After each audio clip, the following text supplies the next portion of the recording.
हो गया सर। हो गया ना? Okay sir. Okay, good morning to all of you sir. Good morning again. अच्छा, तो बेसिकली इनकम टैक्स है, और इनकम टैक्स में आज मैं आपको क्या बताऊंगा सर। आधा सोर्स कंप्लीट कर चुके थे, बस प्रैक्टिस आप लोगों की तरफ से जो बाकी है। सर आज आपके साथ मैं डिस्कस करने जा रहा हूँ क्लबिंग ऑफ इनकम। सर नाम सुने हो आप लोग क्लबिंग का? Yes sir. क्या होता है बोलो तो क्लबिंग? तो जिसमें अपना इनकम अपने मतलब क्या कहते हैं स्पाउस या फिर जो चिल्ड्रन का इनकम होता है वो पेरेंट्स का इनकम में ऐड किया जाता है। मतलब ट्रांसफर इनकम ट्रांसफर किया जाता है जिससे खुद का इनकम कम दिखे। या फिर कोई कोई प्रोविजन भी रहता है जब मतलब क्या कहते हैं चाइल्ड वगैरह हैंडीकैप रहते हैं या फिर वो कहीं पार्टिसिपेट करते हैं, अगर उनको कोई प्राइज वगैरह मिलता है तो पेरेंट्स में से मदर या फादर जो अगर दोनों काम करते हैं जिसका इनकम जाता है तो उसमें ऐड हो जाता है। चलो वेरी गुड सर, एकदम बढ़िया कॉन्सेप्ट दिया शिवम ने, एकदम सही कॉन्सेप्ट में बात किया sir. Sir clubbing of income, ये जो आज मैं डिस्कस करूंगा आपसे, इसका और एक नाम भी ऐसा है, income of other persons included in SSS total income.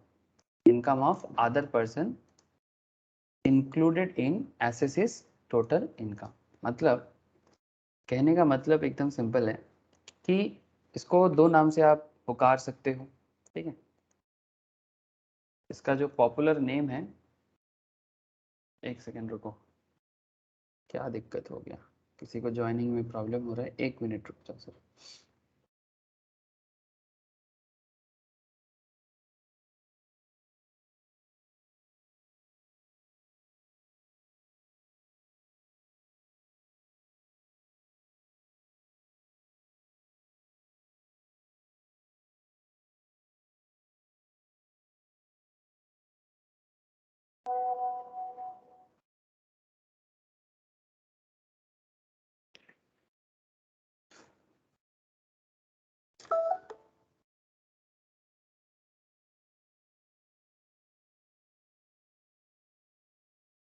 Morning Abhishek. Sir. Morning morning.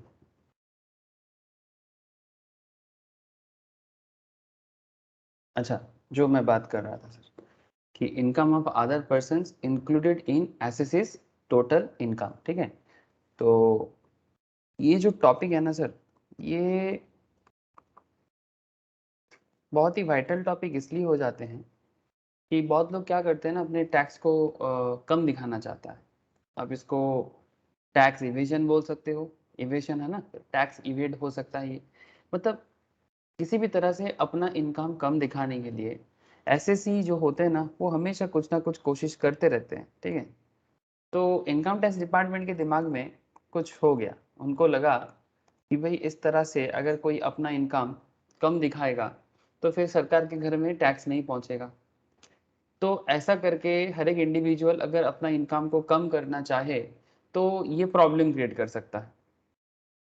इसके चलते इनकम टैक्स डिपार्टमेंट भी एक बहुत ही अच्छा रूल्स लेके आया। बेसिकली एक सील्ड की तरह, इनकम टैक्स डिपार्टमेंट के लिए एक सील्ड की तरह बन गया, और वो क्लबिंग प्रोविजंस लाया।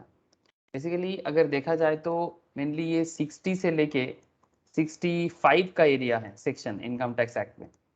सेक्शन 60 से लेके सेक्शन 65 का पूरा एक एरिया है, जो पूरा का पूरा एरिया कवर करता है क्लबिंग में। मैं आपको वही बताऊंगा, हर एक सेक्शन बताना है, एग्जाम्पल के साथ बात करेंगे, कुछ रियल लाइफ केस भी जैसे रियल में होता है वो भी आपको मैं बताऊंगा क्वेश्चन के थ्रू से। तो आपको क्या होगा, क्लबिंग का एक्चुअल इस्तेमाल या फिर इसको इनकम टैक्स डिपार्टमेंट कैसे देखता है, और एज ए कंसल्टेंट जब आप लोग काम करोगे as a chartered, as a cost accountant, as a CS, तो फिर आपको भी ये सब चीज़ों का ध्यान रख के ही क्लाइंट को हैंडल करना चाहिए, ठीक है। क्लाइंट का जो भी काम वगैरह होता है उसको ध्यान से, ये सब छोटा छोटा प्रोविजंस को ध्यान में रखते हुए ही आपको करना है ना सर। ये सब तो रूल्स की बात है सर। अगर रूल्स रेगुलेशन सही रहेगा तो फिर आपका एडवाइस भी सही रहेगा। लेकिन सवाल ये उठता है कि ये जो क्लबिंग प्रोविजंस है, इसका ज़रूरत कब पड़ता है? अगर आप लोग बेसिक्स ऑफ इनकम टैक्स पढ़े हो, बेसिक्स ऑफ इनकम टैक्स के अंदर हम लोगों ने सर एक डिस्कशन किया वहाँ पर, अगर जिन लोगों ने भी बेसिक्स करके रखा, तो वहाँ पर आप देखोगे कि मेनली सर क्या है कि आपका जो 5 हेड्स है ना, 5 हेड्स ऑफ इनकम, जो आई थिंक ऑलमोस्ट सभी ने किया है। मे भी हो सकता है किसी किसी के केस में एक आज चैप्टर छूटा हुआ है, मे बी किसी का सैलरी मिस है, हो सकता है।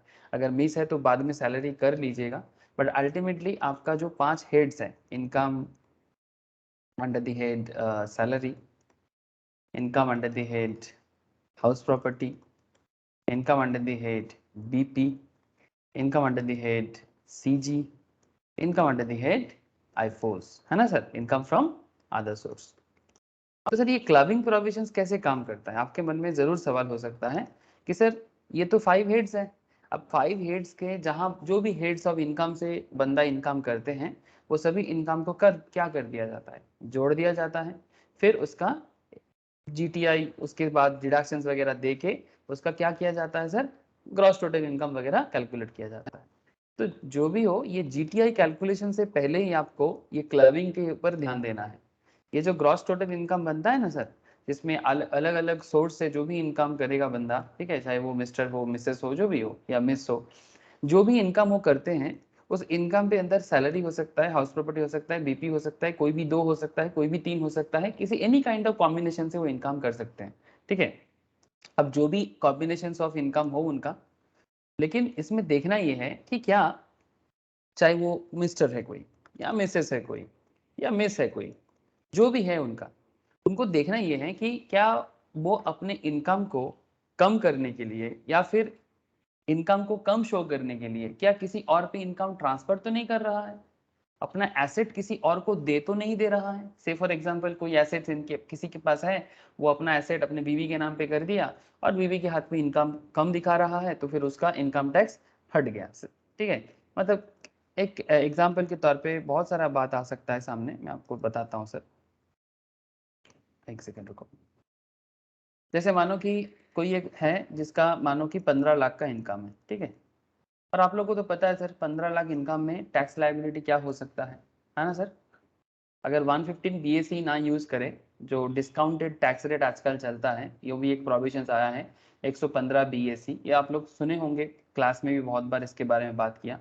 अगर Yes. सम्स में बोलेगा नहीं 115 बीएसी के बारे में तो यूज मत करना, लेकिन अगर क्वेश्चन बोलेगा 115 बीएसी करना है तो 115 बीएसी यूज करके डिस्काउंट रेट लगाना। अगर नॉर्मल रेट पे अगर किसी का भी टैक्स कैलकुलेशन करोगे आप, ठीक है, तो क्या रूल है, 15 लाख अगर इनकम करता है तो up to 2.5 nil, greater than 2 to 5 lakh at the rate 5%, greater than 5 lakh to 10 lakh, कितना हो जाएगा सर, एट द रेट 20%, और greater than 10 lakh at the rate 30%। ये रूल्स तो सबको पता होगा। अरे बोलो, मैं बस ऐसे ही रिकॉल कराने के लिए बोल रहा हूँ, ये सबको पता है। सो 2 लाख से 5 लाख का 5% हो जाता है 12,500, 5 लाख से 10 लाख का 20% हो जाता है 1 लाख, और 10 लाख के ऊपर जितना होगा उसके ऊपर है 30%, मतलब 10 से 15 लाख मतलब 5 लाख का 30%, 5 लाख का 30% मतलब 1.5 लाख, है ना सर। सही किया कि नहीं किया बोलो। अरे क्या मेरा हिसाब सही है। हाँ सर। ओके सर, तो कुल मिला के उसका कितना, उनका कितना इनकम हो गया देखो एक बार, 1 लाख 1.5 लाख और 12,500, कितना, 2,72,000, 62, 1 लाख 2.5 लाख, हाँ 62, 2,62,500। ये इसके साथ और ऐड क्या हो जाएगा, अगर कोई डिडक्शंस वगैरह मैं यहाँ पर नहीं लिया, 4% का सेस, ठीक है, तो 262,500 और उसके साथ और 4% ऐड करके जितना होगा वो उसका टैक्स लाइबिलिटी बनेगा, है ना। तो ये तो एक सिंपल बात है। लेकिन यहीं पर मानो कि ये जो 15 लाख इनकम करने वाला बंदा अगर अपने इनकम में से कुछ इनकम अपनी बीवी के नाम पे शो करना चाहता है, सिंपल, जो सबसे पॉपुलर एक कॉन्सेप्ट देखा जाता है सोसाइटी में, कि ये मिस्टर एक्स से मान के चलते हैं, मिस्टर एक्स अपना इनकम मिसेस एक्स के नाम पे शिफ्ट कर रहा है, कुछ इनकम उनके नाम पे शो करना चाहता है, जहां कर की ओरिजिनलिटी में मिसेस एक्स जो है वो कुछ नहीं करते, वो एक्चुअली हाउस वाइफ है। कुछ नहीं करते मतलब इनकम के ऊपर उनका कोई डायरेक्ट हाथ नहीं है, वो बेसिकली हाउसवाइफ है। तो क्या हाउसवाइफ में इनकम ट्रांसफर किया जा सकता है? क्या आप मिसेस एक्स के नाम पे बिजनेस ओपन कर सकते हैं? सर कर तो सकते हैं, लेकिन अगर बाई चांस किसी दिन किस्मत खराब रहा, इनकम टैक्स डिपार्टमेंट रेड किया, ठीक है, देखो सर नॉर्मली रिच लेवल में जहां पर ज्यादा पैसे का बात हो वहीं पर रेट वगैरह ज्यादा होता है रियल लाइफ में। बट अगर मानो जो रूल्स है, रूल्स के हिसाब से क्या मिसेस एक्स मिस्टर एक्स का इनकम अपने नाम पे दिखा सकते हैं? 15 लाख में से क्या 5 लाख या 7 लाख का इनकम अगर नो मिसेस एक्स के नाम पे शो कर दिया जाए, ठीक है, तो मिस्टर एक्स का लायबिलिटी कम हो जाएगा। अगर 5 लाख भी शिफ्ट कर देते हैं मिसेस एक्स के नाम पे, तो 5 लाख का टैक्स लायबिलिटी काफी कम हो जाएगा, है ना, क्योंकि वो 5% स्लैब के अंदर ही आ जाएगा। और बाकी 1,12,500 हो जाएगा। ठीक है, और बाकी मिस्टर एक्स का इनकम इवन अगर 5 लाख का इनकम है ना, उसमें वो अगर वो रिबेट वगैरह भी ले लेता है ना, अगर रिबेट वगैरह भी मिसेस एक्स ले लेता है तो ये नील भी हो सकता है।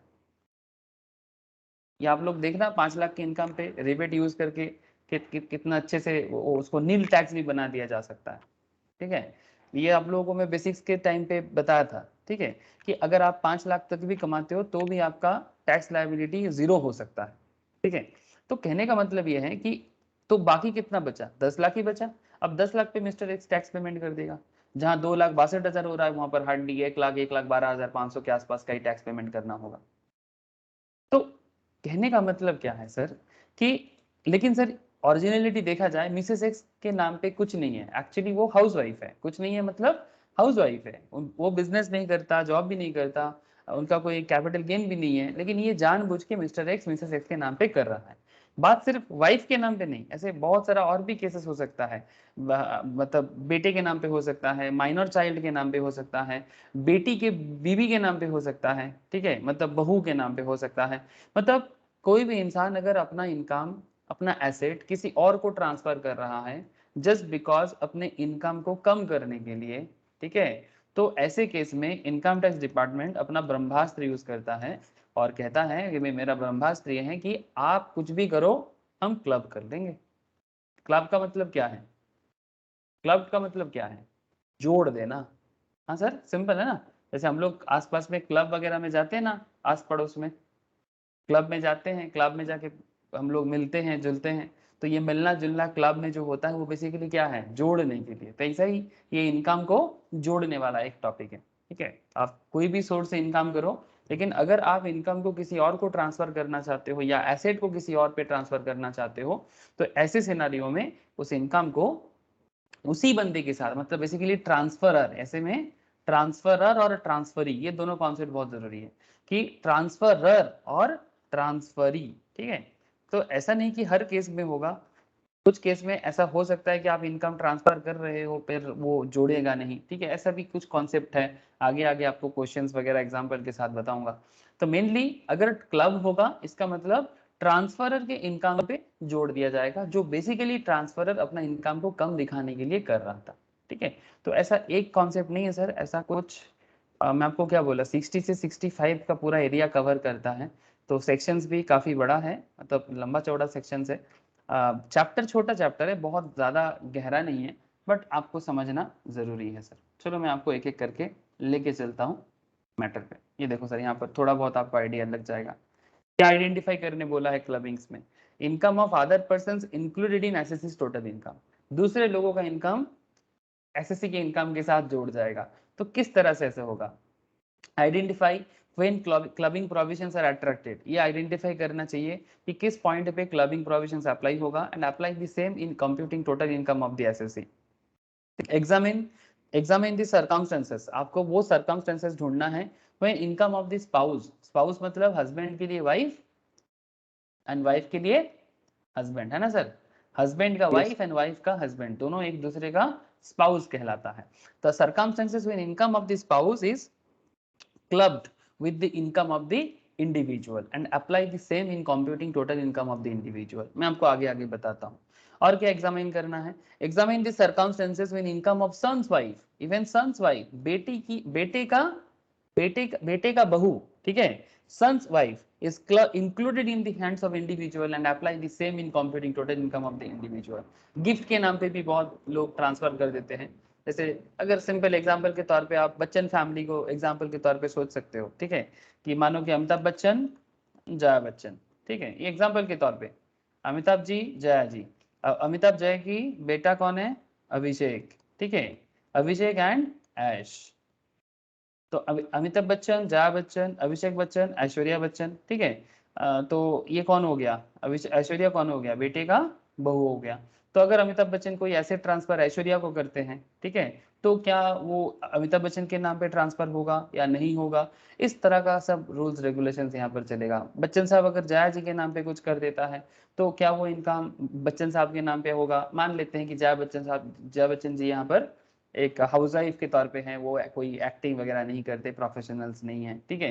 तो ऐसा वगैरह वगैरह एग्जांपल आप लोग सोच सकते हो, ठीक है। ये अमिताभ जया जी का फैमिली मैं हर बार यूज करता हूँ बिकॉज ये फैमिली एक कंप्लीट फैमिली की तरह दिखता है, दोनों प्रोफेशनल्स है, ठीक है, बेटा बहू भी काफी पॉपुलर है, ठीक है, इट्स लाइक दैट, ठीक है। वो आगे आगे आपको मैं बताऊंगा बच्चन फैमिली का ट्री के थ्रू से भी आप देख सकते हो, और भी फैमिलीज आप आपके हिसाब से सोच लेना, उसमें मेरी कोई प्रॉब्लम नहीं है।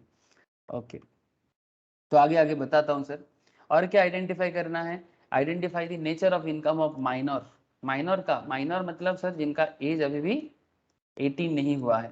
अगर 18 के नीचे कोई है, अगर वो इनकम करते हैं, आजकल तो सर 18 के नीचे वाले बच्चे भी काफ़ी टैलेंटेड मिलते हैं, और वो भी काफ़ी टैलेंट के थ्रू से भी इनकम करते हैं, ठीक है। तो अगर टैलेंट के थ्रू से इनकम करें तो क्या वो इनकम ऐड होना चाहिए, मतलब पेरेंट्स के इनकम के साथ, ठीक है। तो वो देखने लायक बात है कि क्या 18 से नीचे, -18 मतलब 18 के नीचे एज में कोई बच्चा अगर इनकम करते हैं तो क्या उनका इनकम क्लब्ड होता है कि नहीं होता, ठीक है। Examine how minor's income is included in the hands of parents and compute the amount to be included in the hands of parent.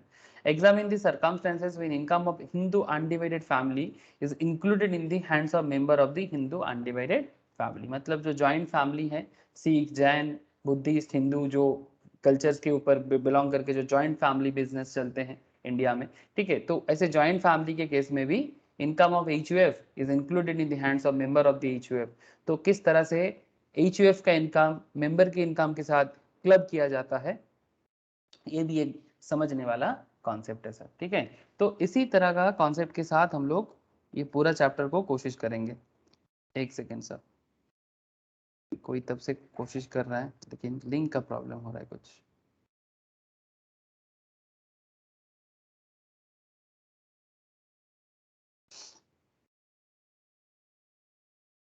Sir आप लोगों को समझ में आ रहा है ना हम लोग क्या चीज पढ़ेंगे? Yes sir. yes.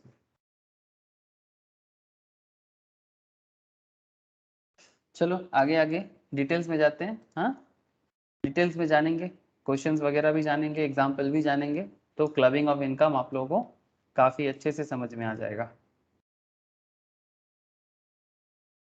ये थोड़ा सा आपको मुझे ये घुमा तो यहाँ पर PDF में मेरा नहीं होगा, एक सेकेंड रुको। क्या ये आप लोगों को दिख रहा है? थोड़ा हेजी आ गया इमेज, दिखाई दे रहा है क्या ये फ्लो चार्ट? हाँ, वो स्क्रीन पे जूम करने पे दिख रहा है। नहीं जूम तो कर रहा है, मतलब क्या हेजी हो गया क्या, ब्लर हो जा रहा है, या ठीक है नहीं दिख रहा सर, है? ठीक ठीक है सर, दिख रहा है। মোটামুটি ঠিক আছে। দেখা যাচ্ছে না? ओके, হ্যাঁ স্যার। पता नहीं क्यों इतना हेजी हो गया, होता नहीं है नॉर्मली।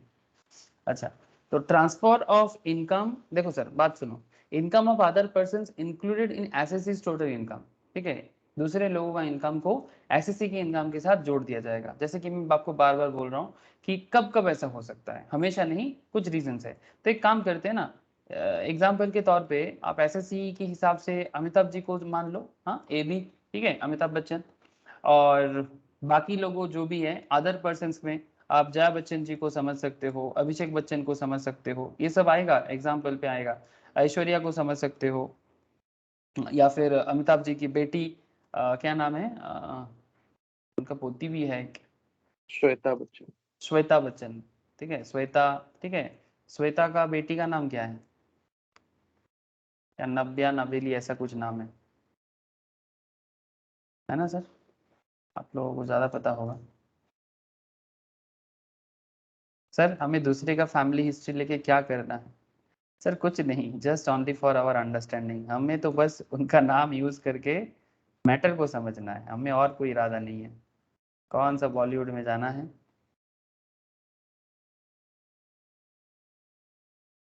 एक सेकंड, 5 चला गया। Okay, Shubhashree, good morning Shubhashree, आवाज आ रहा है क्या? Yes sir, good afternoon. Good afternoon, good afternoon. पता नहीं क्या प्रॉब्लम हो रहा था, तो तब से लिंक में शेयर कर रहा हूँ। ईमेल से हुआ क्या? ईमेल से हुआ। पता नहीं, कभी कभी व्हाट्सएप मुश्किल करता है। ठीक है, अब आगे से ईमेल भी कर दूंगा।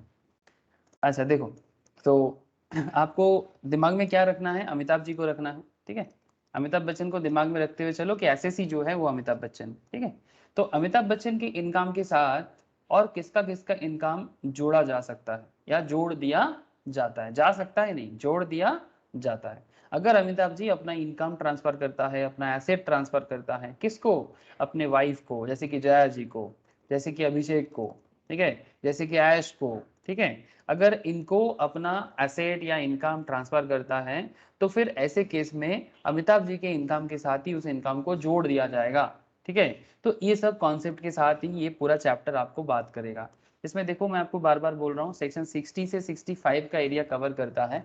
तो ओवरऑल एक बार सेक्शन वाइज भी बात कर लेते हैं ना समरी में। तो देखो क्या क्या सेक्शंस है और क्या किस तरह का सेक्शन यहाँ पर आपको कनेक्ट करता है। Transfer of income without transfer of asset. Income transfer कर रहे हो सर, बट अभी भी आपने क्या ट्रांसफर नहीं किया? ट्रांसफर ऑफ इनकम हुआ बट ट्रांसफर एसेट ट्रांसफर नहीं हुआ। एसेट ट्रांसफर नहीं हुआ पर इनकम ट्रांसफर हो रहा है, जिसके बारे में सेक्शन 60 बात करता है। Point to be noted sir, दिमाग में रखिएगा, काफी काम का चीज है, ठीक है। एसेट ट्रांसफर होगा पर इनकम ट्रांसफर होगा बट एसेट ट्रांसफर नहीं होगा, ठीक है। तो ऐसे केस में इनकम कैसे काउंट होगा ये जानना बहुत जरूरी है।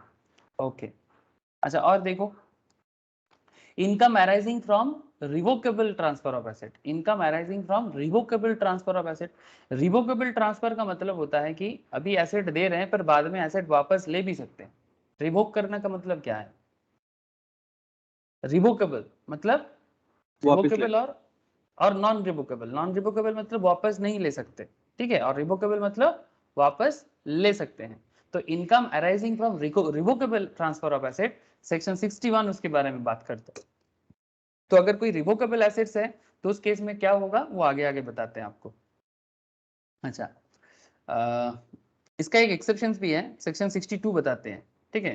Transfer by way of trust, transfer by way of a trust which is not revocable during the lifetime of the beneficiary. जितना दिन बेनिफिशियरी रहेगा तब तक रिवोक नहीं हो सकता। और इन केस ऑफ और any other transfer not revocable during the lifetime of the transferee, ठीक है। ट्रांसफरी मतलब जिसको ट्रांसफर किया गया जितना दिन उनका लाइफ चलेगा उतना दिन ट्रांसफर नहीं होगा, बाद में ट्रांसफर होगा, ऐसा भी रिवोक हो सकता है, ठीक है। ऐसा भी ट्रांसफर हो सकता है कि लाइफ टाइम में ट्रांसफर, जितना दिन आपने किसी को ट्रांसफर किया उनके लाइफ टाइम में तो आप उसको वापस नहीं ले सकते, बट हाँ लाइफ के बाद ले सकते हैं। इस तरह का बात भी है जो सेक्शन 62 बात करता है। आगे आगे क्वेश्चंस के साथ बताऊंगा। Transfer derives not no direct और indirect benefit from such income. अगर उस ट्रांसफर से कोई डायरेक्ट या इनडायरेक्ट इनकम नहीं होता है।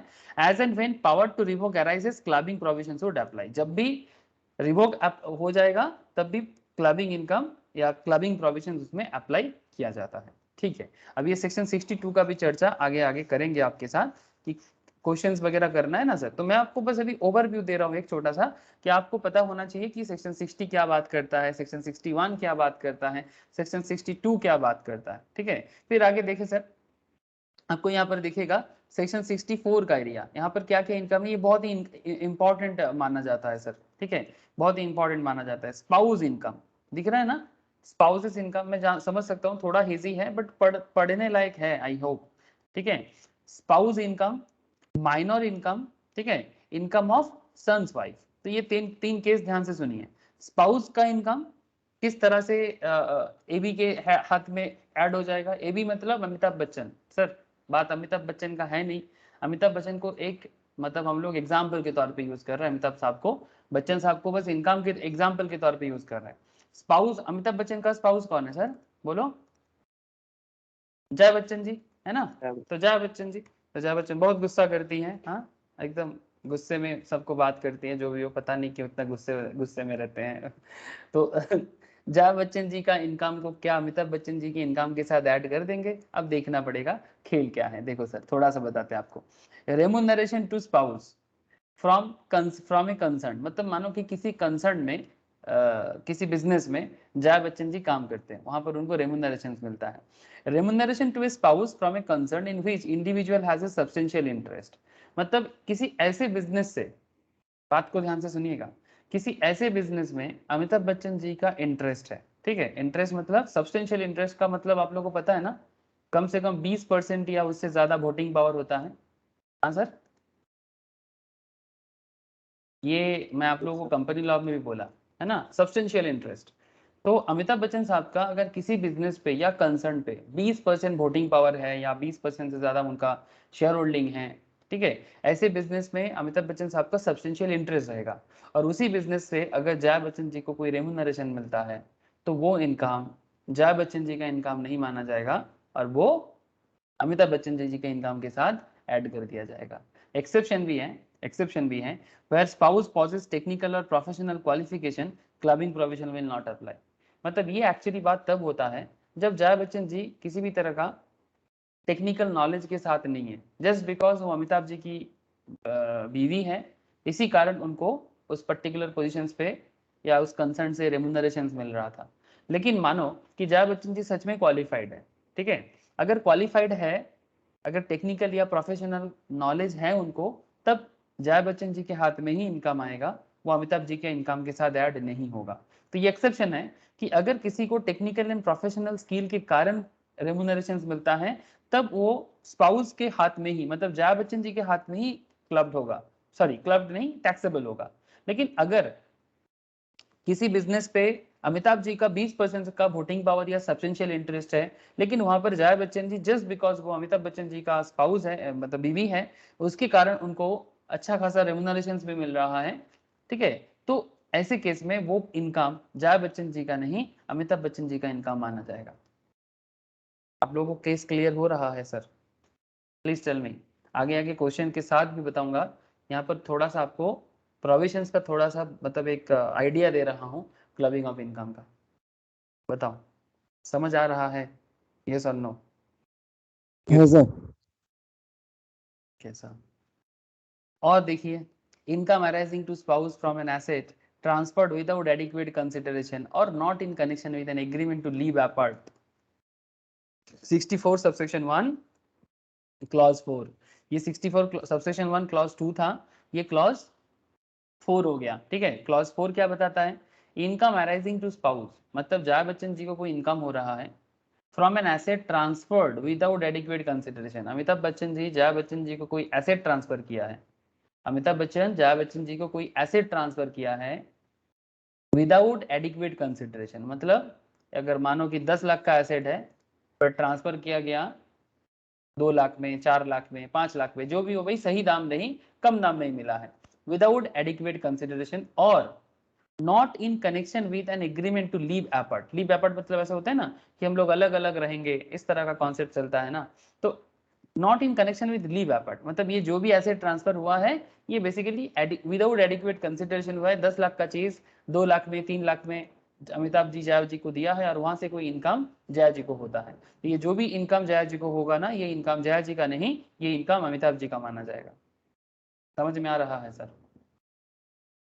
हेलो सर अगर रेमुनरेशन अगर सब्सटेंशियल इंटरेस्ट अमिताभ बच्चन का ज्यादा है, 20% से ज्यादा है, ये और अलग केस है। तुम कौन सा पूछ रहे हो? तुम फर्स्ट वाला पूछ रहे हो? हाँ सर फर्स्ट वाला, अच्छा हाँ, बोलो बोलो, हाँ और बोलो। स्पाउस का प्रोफेशनल और टेक्निकल क्वालिफिकेशन रहेगा तो फिर उसके क्या होगा? उसमें कोई प्रॉब्लम नहीं है, अगर स्पाउस का टेक्निकल क्वालिफिकेशन है तो उनको जो रेमुनरेशन मिलेगा उस स्पाउस के हाथ में ही टैक्सेबल होगा। जैसे यहाँ पर अमिताभ बच्चन जी का किसी कंपनी में 20% सब्सटेंशियल इंटरेस्ट है, नो प्रॉब्लम। लेकिन अगर ये 20% सब्सटेंशियल इंटरेस्ट मतलब 20% वोटिंग पावर या फिर 20% मतलब सब्सटेंशियल इंटरेस्ट अगर कंपनी में अमिताभ जी का है और जया जी उस कंपनी में काम करते हैं, उनको कोई पद दिया गया, कोई डायरेक्टर या समथिंग लाइक दैट, कुछ भी पद दिया गया, लेकिन उनका कोई प्रॉपर क्वालिफिकेशन या नॉलेज या बेसिकली उस पर्टिकुलर पद के लिए या उस पर्टिकुलर पोजीशंस के लिए जया जी एलिजिबल नहीं है, बट जस्ट बिकॉज वो अमिताभ बच्चन जी का स्पाउस है, इसी के कारण उनको वो पोजीशन मिला था, तो ऐसे केस में कॉमन सेंस क्या बताता है कि वो इनकम जो मिलता है जया जी को, वो एक्चुअली जया जी का नहीं है, वो अमिताभ जी का इनकम है ना। सर अगर लेकिन एलिजिबल है, यस मैं बता रहा हूँ, एलिजिबल रहे, अगर एलिजिबल है, वही तो यहाँ एक्सेप्शन है। Where spouse possesses technical or professional qualification, then clubbing provisions will not apply. अगर जया जी एलिजिबल है तो फिर जया जी के हाथ में टैक्सेबल होगा, तब अमिताभ जी के हाथ में क्लब का कोई जरूरत नहीं। वही तो एक्सेप्शन है, that is the exceptional point. ये एक्सेप्शन का क्या मतलब है कि क्लब नहीं होगा, यही एक्सेप्शन है। नॉर्मल केस में क्लब हो जाएगा। अगर किसी कंपनी में अमिताभ जी का 20% शेयर होल्डिंग है, वोटिंग पावर है, सब्सटेंशियल इंटरेस्ट है, और वहां पर जया जी रेम्यूनरेशन रिसीव कर रहे हैं, बट उनको कोई प्रॉपर क्वालिफिकेशन या टेक्निकल नॉलेज नहीं है, ऐसे ही बस बैठ गया बिकॉज उनके पति उस कंपनी में अच्छा खासा शेयर होल्डिंग करता है या सब्सटेंशियल इंटरेस्ट रखता है, ऐसे केस में वो इनकम जया जी का नहीं, अमिताभ जी का है। लेकिन अगर जया जी का, भले ही अमिताभ जी का उस फैक्ट्री में या कंपनी में सब्सटेंशियल इंटरेस्ट हो, लेकिन अगर जया जी अपने दम पे, अपने टेक्निकल क्वालिफिकेशंस पे, प्रोफेशनल के कारण उस पर्टिकुलर कंपनी के साथ काम करते हैं और बदले में रेम्यूनरेशन लेते हैं, तब वो जया जी के हाथ में टैक्सेबल होगा। लेकिन ये क्लब नहीं हुआ ना। अगर जया जी के हाथ में टैक्सेबल हुआ मतलब क्या क्लब हुआ है? बोलो। नहीं नहीं हुआ, वही तो एक्सेप्शन है। समझ आ रहा है सबको? बताइए सर, किसी को Yes, कोई sir. और डाउट है? इनकी का डाउट क्लियर? इनकी हाँ सर, बाकी किसी को डाउट हो तो पूछ लो सर, ठीक है। वही तो एक्सेप्शन है। बाकी नॉर्मल केस में क्लब हो रहा है, लेकिन एक्सेप्शन में क्लब नहीं हो रहा है, यही तो। स्पाउस का इनकम का जो बात, दूसरा पॉइंट जो आया, मतलब सेक्शन 64 सबसेक्शन 1 क्लॉज 4, इस केस में क्या देखा जा रहा है? सेक्शन 64 क्लॉज 1 सबसेक्शन 1 क्लॉज 4 जो है, ये बता रहा है income arising to a spouse from an asset transferred without adequate consideration. मतलब बात फिर से वही है, अमिताभ जी जया जी को कोई एसेट ट्रांसफर किया और उस एसेट से जया जी को कुछ इनकम वगैरह जो भी हो रहा है, और ये जो भी एसेट ट्रांसफर हुआ विदाउट एडिक्वेट कंसिडरेशन हुआ, मतलब 10 लाख का चीज 2 लाख में, 4 लाख में, 5 लाख में, जो भी हो, मतलब ओरिजिनल दाम से काफी कम दाम में ट्रांसफर हुआ है।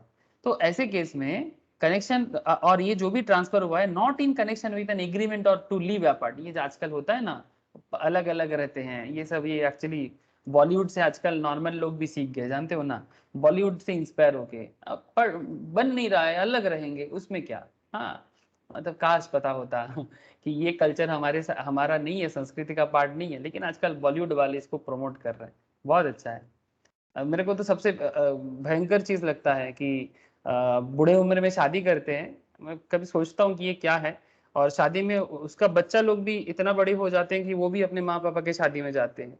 I don't know what kind of thing is like this, but समझ में नहीं आता, सच में समझ नहीं आता।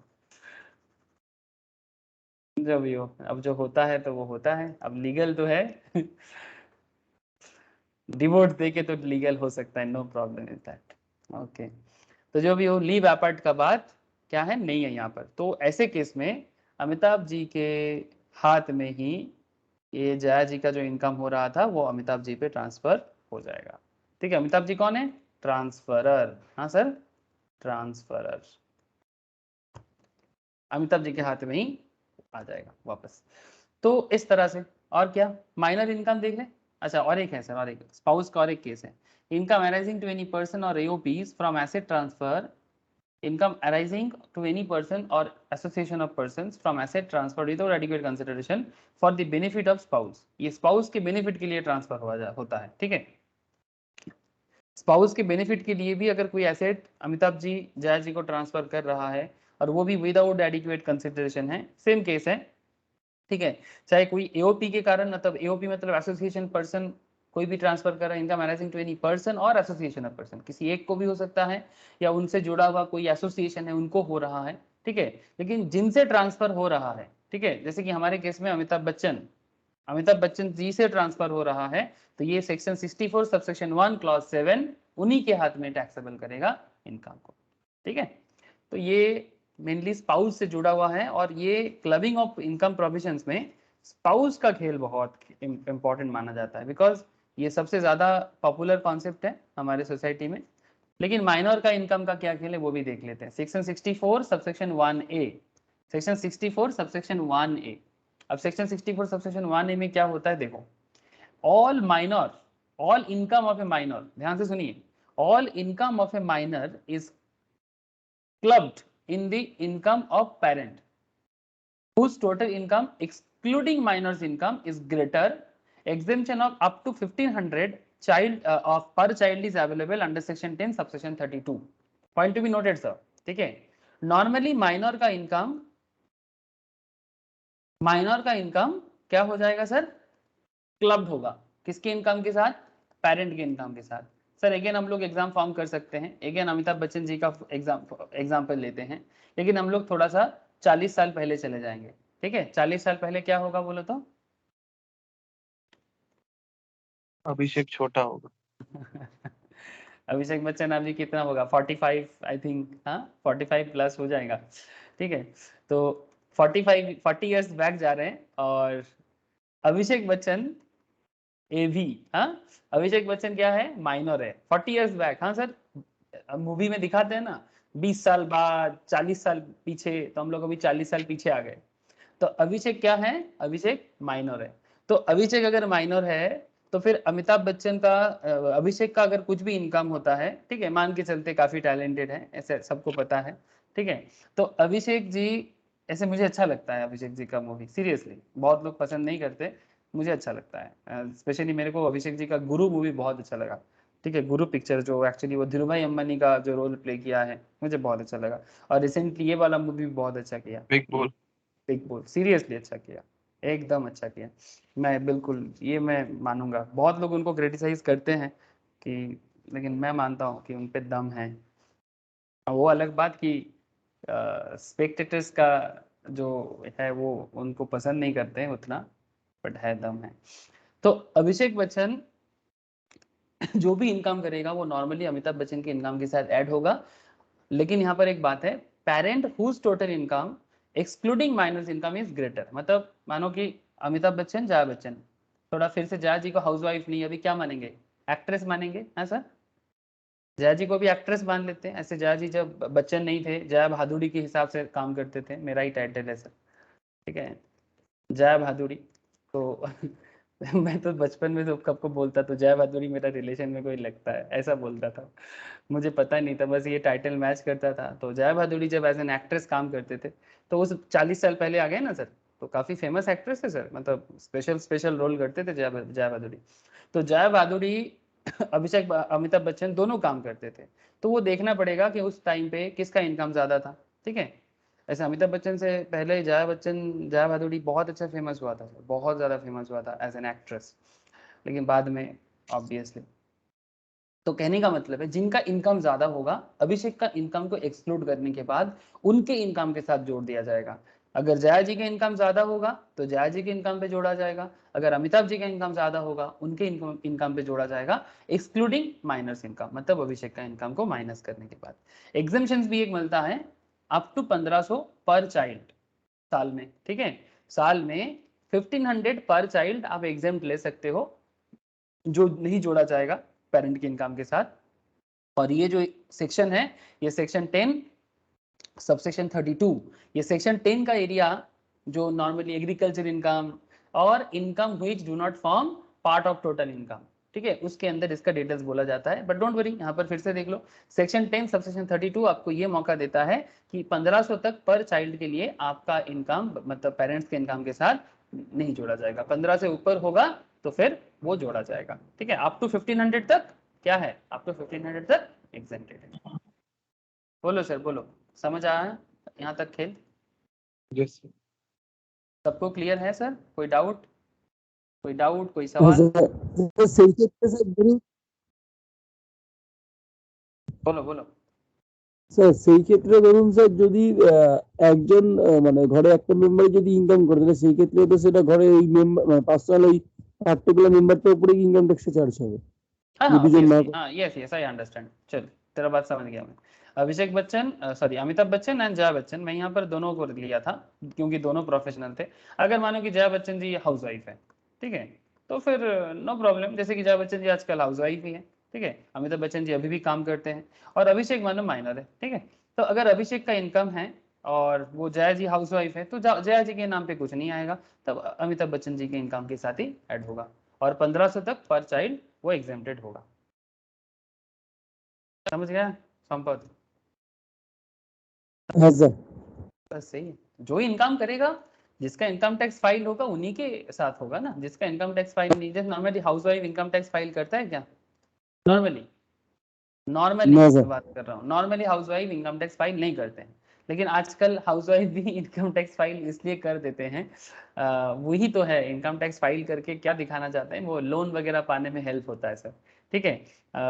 वाइफ के नाम पे इनकम दिखा के बिजनेस शो करके, ठीक है, ये चलता है थोड़ा बहुत। देखो मतलब लोअर लेवल में प्रॉब्लम नहीं है, बट हायर लेवल में मुश्किल हो जाता है, अगर रेड वगैरह हो तो फिर जवाब देना पड़ता है, ठीक है। तो क्योंकि इनकम टैक्स वाले क्या है ना, हाँ बोलो।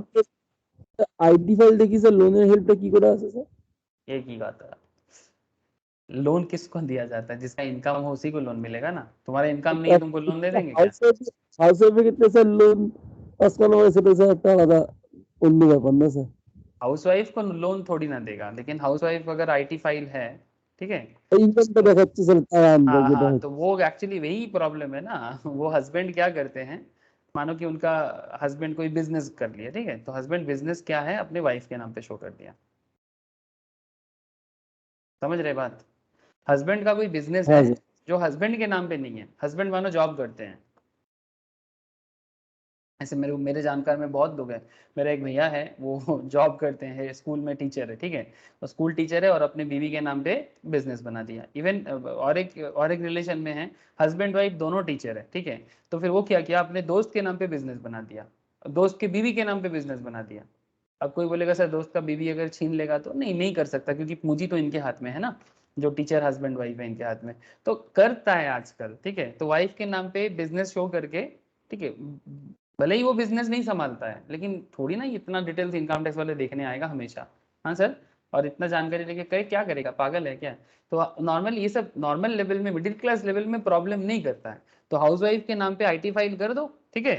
अगर आप जॉब करते हो, आपका दूसरा काम है, तो एक कुछ बिजनेस हाउस वाइफ के नाम पे शो करके अब इनकम टैक्स फाइल कर दो। इनकम टैक्स में अगर आप 500, 1000, 2000 जितना रिटर्न दे सकते हो गवर्नमेंट के घर में जमा करो, 10,000 तक भी अगर आप देते हो, जितना अच्छा आपका आईटी फाइल होगा, जितना सरकार के घर में आप टैक्स जमा करोगे, आपको कभी भी जरूरत में लोन पाने में उतना हेल्प होगा, मैं आपको इतना बोल सकता हूँ, ठीक है। अगर नॉर्मली क्या है ना, लोन के लिए जाओगे तो 3 साल का रिटर्न फाइलिंग मांगता है आपसे, ठीक है, तो 3 साल के रिटर्न फाइलिंग में अगर आप 500, 1000 जो भी आप रिटर्न में देते हो, कम से कम एनुअल 5 लाख इनकम तो होगा ही आपका, है ना, 7 लाख इनकम होगा या 10 लाख इनकम होगा, तो 5 लाख, 7 लाख, 10 लाख अगर आप एनुअल इनकम शो करते हो, ठीक है, हाँ ऑब्वियसली आप कुछ भी अनब सनब ना बोलो, क्योंकि एक बार भरना चालू करोगे ना तो फिर बाई चांस फिर बाद में जाके बंद कर दोगे तो मुश्किल में पड़ जाओगे। तो एक जितना आपसे रीजनेबल समझ में आता है उतना रीजनेबल वे में आप वाइफ के नाम पे कर सकते हैं।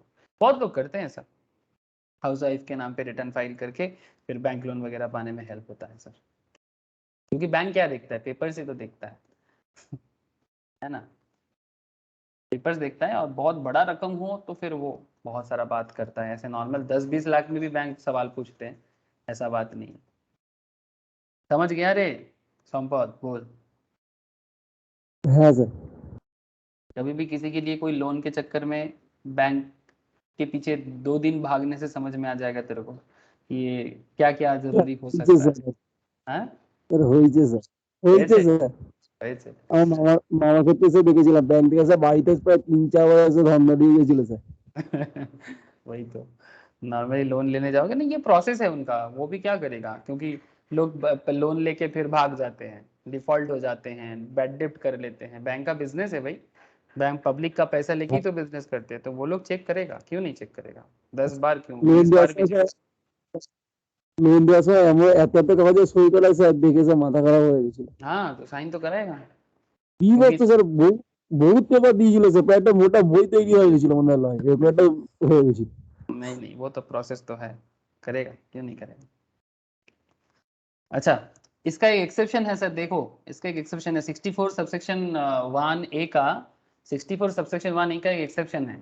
माइनर का इनकम ऐड होता है पेरेंट्स के इनकम के साथ, बट एक्सेप्शन क्या है, इनकम फ्रॉम मैनुअल वर्क और from skill talent specialized knowledge और experience will not be clubbed. अगर कोई माइनर बच्चा, ठीक है, अगर कोई माइनर बच्चा मैनुअल वर्क करता है, मतलब मेहनत से कोई कमाते हैं, ठीक है, करते हैं सर बहुत लोग, कोई स्किल से कमाते हैं, स्किल जैसे डांस करते हैं, आजकल होता है ना डांस शो वगैरह में बच्चे लोग, क्या टैलेंट है सर, बहुत गजब का टैलेंट है, डांस, बांग्ला डांस, जी डांस, क्या क्या सब बहुत सारा प्रोग्राम चलता है, इंडियन आइडल जूनियर, आप लोग ज़्यादा जानते हो मेरे से, ठीक है। सो इस तरह के बहुत सारा स्किल या टैलेंट के थ्रू से बच्चा लोग कमाते हैं, तो ये सब इनकम का जो भी बात है वो क्लब नहीं होता, क्योंकि ये स्पेशल टैलेंट से होता है, तो बच्चे के नाम पे इनकम टैक्स फाइल हो जाते हैं। हाँ पेरेंट्स को सामने रखा जाता है, बट पेरेंट्स के इनकम के साथ क्लब्ड नहीं करते, ठीक है। और एक बात क्या है, income of A minor child, income of A minor child suffering from disability, suffering from disability mention under section 80U shell not be clubbed. अगर कोई माइनर चाइल्ड किसी कारण के डिसेबल है और उनको कहीं से किसी भी तरह का इनकम होता है, सर वो अपने स्किल से भी कमा सकते हैं, होता है ना बहुत लोगों का। अगर स्किल का बात नहीं है, मानो कि उनको कहीं से कोई सब्सिडी इनकम होता है, सब्सिडी इनकम मतलब कोई हेल्पिंग के वजह से उनको कोई डोनेशन करता है, कहीं से भी उनका सोर्स ऑफ इनकम होता है सर, ठीक है। तो अगर कोई डिसेबल बच्चा है जिनको सेक्शन 80U के थ्रू से इनकम मिलता है और वो इनकम पेरेंट्स के इनकम पे क्लब नहीं होता, क्लियर है? হ্যাঁ স্যার। तो ये है एक समरी है सेक्शन 64 सबसेक्शन 1A को समझने का कि भाई माइनर की इनकम के साथ क्या हो सकता है, ठीक है। तो देखो सर हम लोगों ने क्या क्या पढ़ लिया अभी तक, सेक्शन 60 पढ़ लिया, सेक्शन 61 पढ़ लिया, सेक्शन 62 पढ़ लिया, सेक्शन 64 का पढ़ लिया, उसके अंदर स्पाउस के इनकम पे 64 subsection 1 clause 2, 64 subsection 1 clause 4, 64 subsection 1 clause 7, बहुत वाइटल था। फिर हम लोग आ गए माइनर पे 64 सबसेक्शन 1A में। अभी हम लोग जा रहे हैं sir income of son's wife, income of son's wife मतलब कौन आ जाएगा सर, अमिताभ, अभिषेक, ऐश्वर्या, ठीक है, ऐश पे आ गए। Income of son's wife, income arising to son's wife from an asset transferred without adequate consideration. ससुर जी बहू रानी को एसेट ट्रांसफर कर दिया, करते हैं सर, प्यार का बात है, हाँ ऐसे किया, क्या है ना, बहू का बहुत बड़ा दर्जा होता है बेटी से भी ज्यादा। हाँ बोलो सर। স্যার বলছি 80U সাথে ওটা 80DDও তো আসবে স্যার। 80DD में 80DD भी आ सकता है, 80DD में क्या है, একই স্যার, মানে 80DD চার্জ করলে 80U চার্জ করা যায় না, 80U চার্জ করলে 80DD তে নেওয়া যায় না। कोई भी एक करेगा फिर जो भी है, लेकिन नॉर्मली ये जो सफरिंग फ्रॉम डिसेबिलिटी जो है 80U में बोला गया है, लेकिन अगर तुम 80DD यूज कर लोगे तो फिर वो डिसेबिलिटी के लिए तुम 80U चार्ज नहीं कर सकते, और अगर 80 कोई भी एक मिलेगा तुम्हें। बट यहाँ पर बात ये कि अगर तुम income from A minor child जो भी इनकम करेगा, अगर वो माइनर चाइल्ड किसी भी डिसेबिलिटी के कारण इनकम कर रहे हैं तो वो इनकम पेरेंट्स के इनकम पे ऐड नहीं होगा, यही है तो था। हाँ तुम एक साथ दोनों डिडक्शन एक साथ तो चार्ज कभी नहीं कर सकते, जैसे बहुत सारे सेक्शन है ना, अगर तुम सेक्शन 10 ले लेते हो तो 80 में नहीं मिलेगा, 80C से 80U में, ठीक है। मैं डिडक्शन चैप्टर जब कराऊंगा ना तब डिटेल्स में और एक बार बोल दूंगा, ऐसे इसके बाद सेट ऑफ कैरी फॉरवर्ड कराऊंगा और उसके बाद मैं डिडक्शन ही कराऊंगा। ये क्लबिंग करा रहा हूँ आज, आई थिंक कल तक क्लबिंग खत्म हो जाएगा, फिर सेट ऑफ कैरी फॉरवर्ड और डिडक्शंस, यही दोनों चीज नॉर्मली रहेगा, और उसके बाद जो है वो फॉर्म वगैरह का रिटर्न ऑफ इनकम फाइलिंग का वही चीज आएगा। तो डिडक्शंस में अंदर मैं डिटेल्स में बात करूंगा था, ओके। ऐसे समझ में आया कि नहीं आया बोलता था? হ্যাঁ স্যার। স্যার বলছি স্পেশাল ট্যালেন্টের যেটা ওটার ক্ষেত্রে তো স্যার টিডিএস কেটেই পেমেন্ট করে রিওয়ার্ড গুলো। हाँ ऑब्वियसली टैक्स काट के ही पेमेंट करेगा, टैक्स काट के ही पेमेंट करेगा, 30% काट लेता है, विनिंग वगैरह वगैरह से सर 30% काट लेता है, काट के ही पेमेंट होता है। तुम केबीसी में जाओगे, जो भी हो एज अगर तुम्हारा मतलब 18 के नीचे भी है या ऊपर है, फर्क नहीं पड़ता, टैक्स जो है वो काट के ही पेमेंट होगा। ये सब केस में तो सरकार बिल्कुल चांस नहीं लेगा, कहाँ लेके भाग जाएगा, कौन पीछे पीछे भागेगा, टैक्स काट के पेमेंट करो। इनकम ऑफ सन्स वाइफ देख लो, income arising to son's wife from an asset transferred without adequate consideration, मतलब यहाँ पर बात आ गया ऐश्वर्या का, ठीक है। अब ऐश को अमिताभ जी अपने बहू को कुछ एसेट ट्रांसफर किया, वहां से ऐश को कोई इनकम अराइज हो रहा है। सर ऐश का इनकम तो शायद ज़्यादा ही होगा, आई डोंट नो सर, ज़्यादा तो होगा, ऐश तो ऐसे बहुत इनकम करते हैं, बट फिर भी अगर अमिताभ जी ऐश को कोई भी एसेट ट्रांसफर किया है और उस एसेट से ऐश को कोई भी इनकम अर्न हो रहा है, लेकिन अगर ये सेम टू सेम जैसे अपनी बीवी के केस में अमिताभ जी जब जायज जी को ट्रांसफर किया था, तब जो केस हुआ था 64 सबसेक्शन 1 क्लॉज 4 के अंदर जैसे हुआ था, सेम टू सेम यहाँ पर भी होगा, बस 64 सबसेक्शन 4 क्लॉज सबसेक्शन 1 क्लॉज 4 की जगह ये क्लॉज 6 हो जाएगा, एक ही केस है।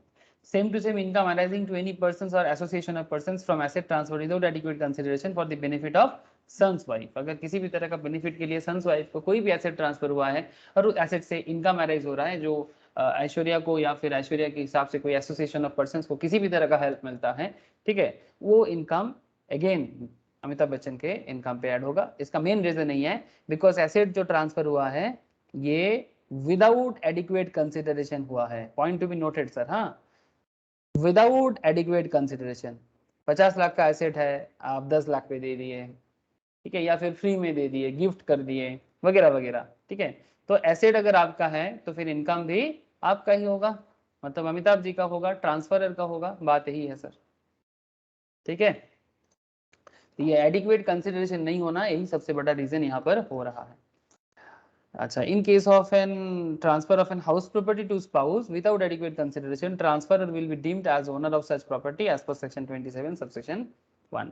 मतलब ये भी बात है कि ये स्पेशल एक बोला है कि अगर आप हाउस प्रॉपर्टी ट्रांसफर कर रहे हो, जैसे अमिताभ जी अगर बच्चन जया जी को, ए बी अगर जेबी को, अमिताभ जी अगर जया जी को हाउस प्रॉपर्टी ट्रांसफर करते हैं विदाउट एडिक्वेट कंसिडरेशन, तो Amitabh ji will be deemed owner, Amitabh ji को ही उस एसेट का, उस हाउस प्रॉपर्टी का डीम्ड ओनर माना जाएगा सेक्शन 27 सबसेक्शन 1 के तहत।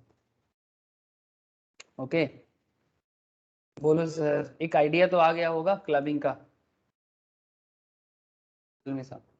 आइडिया आया कि नहीं आया? Yes sir. ओके सर, ठीक है। अब आइडिया पे क्या करना है, अब आइडिया पे 4 चांद लगाना है, मतलब थोड़ा डिटेल्स में और थोड़ा जानकारी लेना है कि ये क्लबिंग ऑफ इनकम कैसे कैसे क्या क्या काम करते हैं, ठीक है, और क्या क्या डिटेल्स प्रोविजंस है, इसको थोड़ा सा देखते हुए चलना है और फिर क्वेश्चन आंसर सॉल्व करना, ठीक है। चलो चलो सर, चलो करते हैं। तो clubbing of income intro, sir इतना देर से क्या चल रहा था, इंट्रो नहीं चल रहा था? नहीं सर, इंट्रो ही चल रहा था, देखते हैं डिटेल्स में क्या कुछ है कि नहीं, कभी कई बार होता है ना कुछ इंपॉर्टेंट पॉइंट यहाँ पर मिल जाता है sir. Under the income tax act 1961 and SSC is generally tax in respect of his own income. Normally क्या होता है, इनकम टैक्स एक्ट के हिसाब से आप अपने खुद के इनकम पे टैक्स पेमेंट करते हो। However, there are certain cases where an assessee has to pay tax in respect of income of another persons. The provisions of the same are contained in section 60 to 64 of the Act. These provisions have been enacted to counteract the tendency on the part of the taxpayers to dispose their property or transfer their income in such a way that their tax liability can be avoided or reduced. ऐसा क्यों करते हैं, मैं आपको शुरू में बोला, या तो वो अपना टैक्स लाइबिलिटी को अवॉइड करना चाहता है या तो अपने टैक्स लाइबिलिटी को रिड्यूस करना चाहता है, ठीक है, यही 2 रीजन होता है, या तो कम दिखाएगा या तो अवॉइड करेगा। ऐसा है ना, जैसे मानो कि आप 5 लाख या 7 लाख कमाते हो, मानो कि अगर 7 लाख इनकम करते हो तो सरकार के घर में तो टैक्स आपको देना पड़ेगा।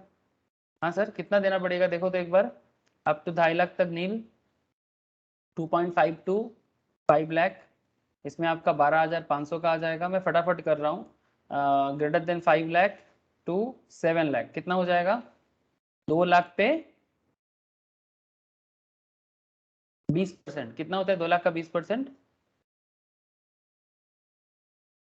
40,000, ठीक है, 40,000 और इधर कितना हो गया 12,500, तो कितना हो गया सर 50,000, 52,500 500 52,500।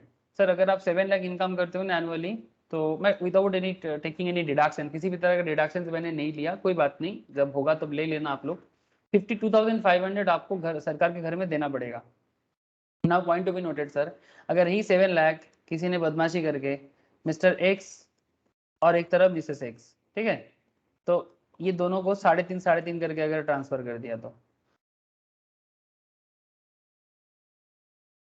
3.5 लाख अपनी बीवी के नाम पे, 3.5 लाख अपने नाम पे, या अगर 2 लाख भी कर देता है, अगर 3.5 कर देगा ना, तो आराम से 87 नहीं यूज करेगा, ठीक है, रिबेट यूज करेगा और पूरा नील हो जाएगा, एकदम आंख बंद करके रिबेट हो जाएगा, ठीक है। ये सब डिटेल्स में बेसिक्स के कराने के टाइम पे इसका पूरा करा के रखा, प्लीज एक बार बेसिक्स का क्लास मेरे से लेके कीजिएगा, ठीक है। तो ये बहुत इजीली आप कर सकते हो, तो इससे गवर्नमेंट को बहुत लॉस है सर, बहुत लॉस है। गवर्नमेंट ये कभी भी आपको अलाउ नहीं करेगा, पकड़ा जाओगे तो चुपचाप आपको फाइन तो करेगा ही, पेनल्टी वगैरह तो करेगा ही, और क्लब कर देगा, सिंपल बात है, क्लब कर देगा। तो यही क्लबिंग ऑफ इनकम का मेन रीजन है। In case of an individuals, income tax is levied on a slab system on the total income. The tax system is progressive, that is as income increases the applicable rate of tax increases. हमारे देश में जो taxes system चलता है ना, ये progressive system चलता है। दो कॉन्सेप्ट होता है, एक प्रोग्रेसिव होता है, एक रिग्रेसिव होता है। बहुत सारे कंट्रीज ऐसे हैं वर्ल्ड वाइड जहाँ पर इनकम बढ़ने के साथ इनकम फ्लैट सिस्टम पे चलता है, भाई कितना भी कमा लो फ्लैट सिस्टम है, ठीक है। जैसे ऑस्ट्रेलिया, बहुत सारे ऐसे डेवलप नेशंस है जहाँ पर flat rate of income tax होता है, बिकॉज वहाँ पर इनइक्वालिटीज कम है, वो लोग कर सकते हैं। मतलब ज्यादातर लोग, अगर एक कंट्री में 2 करोड़ लोग या 4 करोड़ या 5 करोड़ लोग रहते हैं, ठीक है, जितना लोग उनमें से कमाते हैं, से फॉर एग्जांपल 5 करोड़ पॉपुलेशन में अगर 50% लोग भी इनकम करते हैं, अगर 30% इनकम करते हैं, तो 1 करोड़ लोग अगर जो भी इनकम करते हैं ना, काफी इक्वल लेवल ऑफ इनकम है। तो ऐसे कंट्री में अगर वो लोग फ्लैट 30% कर देना, प्रॉब्लम नहीं है। बट ये इंडिया है सर, यहाँ पर 140 करोड़ की आबादी है, उसमें 10% अगर रिच है, बाकी 50 से लेके 60% मिडिल क्लास है, और बाकी 20 से 30% लेवल में lower middle class and poor people भी है, बिलो पॉवर्टी लाइन वाले भी है। तो भारत जैसे कंट्री में हम लोग ये डेवलप नेशन वाला कॉन्सेप्ट यूज नहीं कर सकते। ये सवाल बहुत बार करते हैं कि भारत में जो टैक्स सिस्टम चलते हैं उसको क्या नाम से बोला जाता है। तो सर हमारे देश में जो टैक्स सिस्टम चलता है इसको प्रोग्रेसिव कहा जाता है, प्रोग्रेसिव टैक्स सिस्टम। प्रोग्रेसिव का मतलब है इनकम बढ़ने के साथ साथ टैक्स ज्यादा कमाया जाता है, मतलब चार्ज किया जाता है, ठीक है। मतलब ये एक तरह का आप ऐसे बोल सकते हो कि सर इसका मतलब ये हो गया कि जो लोग ज्यादा कमाना चाहेगा उसको ज्यादा टैक्स देना पड़ेगा, बिल्कुल ज्यादा टैक्स देना पड़ेगा। तो फिर क्या ये ज्यादा इनकम करने में मना करते हैं? नहीं सर, मना नहीं करते, बट नहीं है रूल्स, ठीक है, इंडिया में ही चलता है कि ज्यादा कमाओगे तो सरकार के घर में ज्यादा देना पड़ेगा, ठीक है। तो tax system is progressive, that is the income increases, applicable rate of tax increases. जैसे आप लोग देख रहे हो बार बार, अप टू 2.5 लाख तक क्या है बोलो,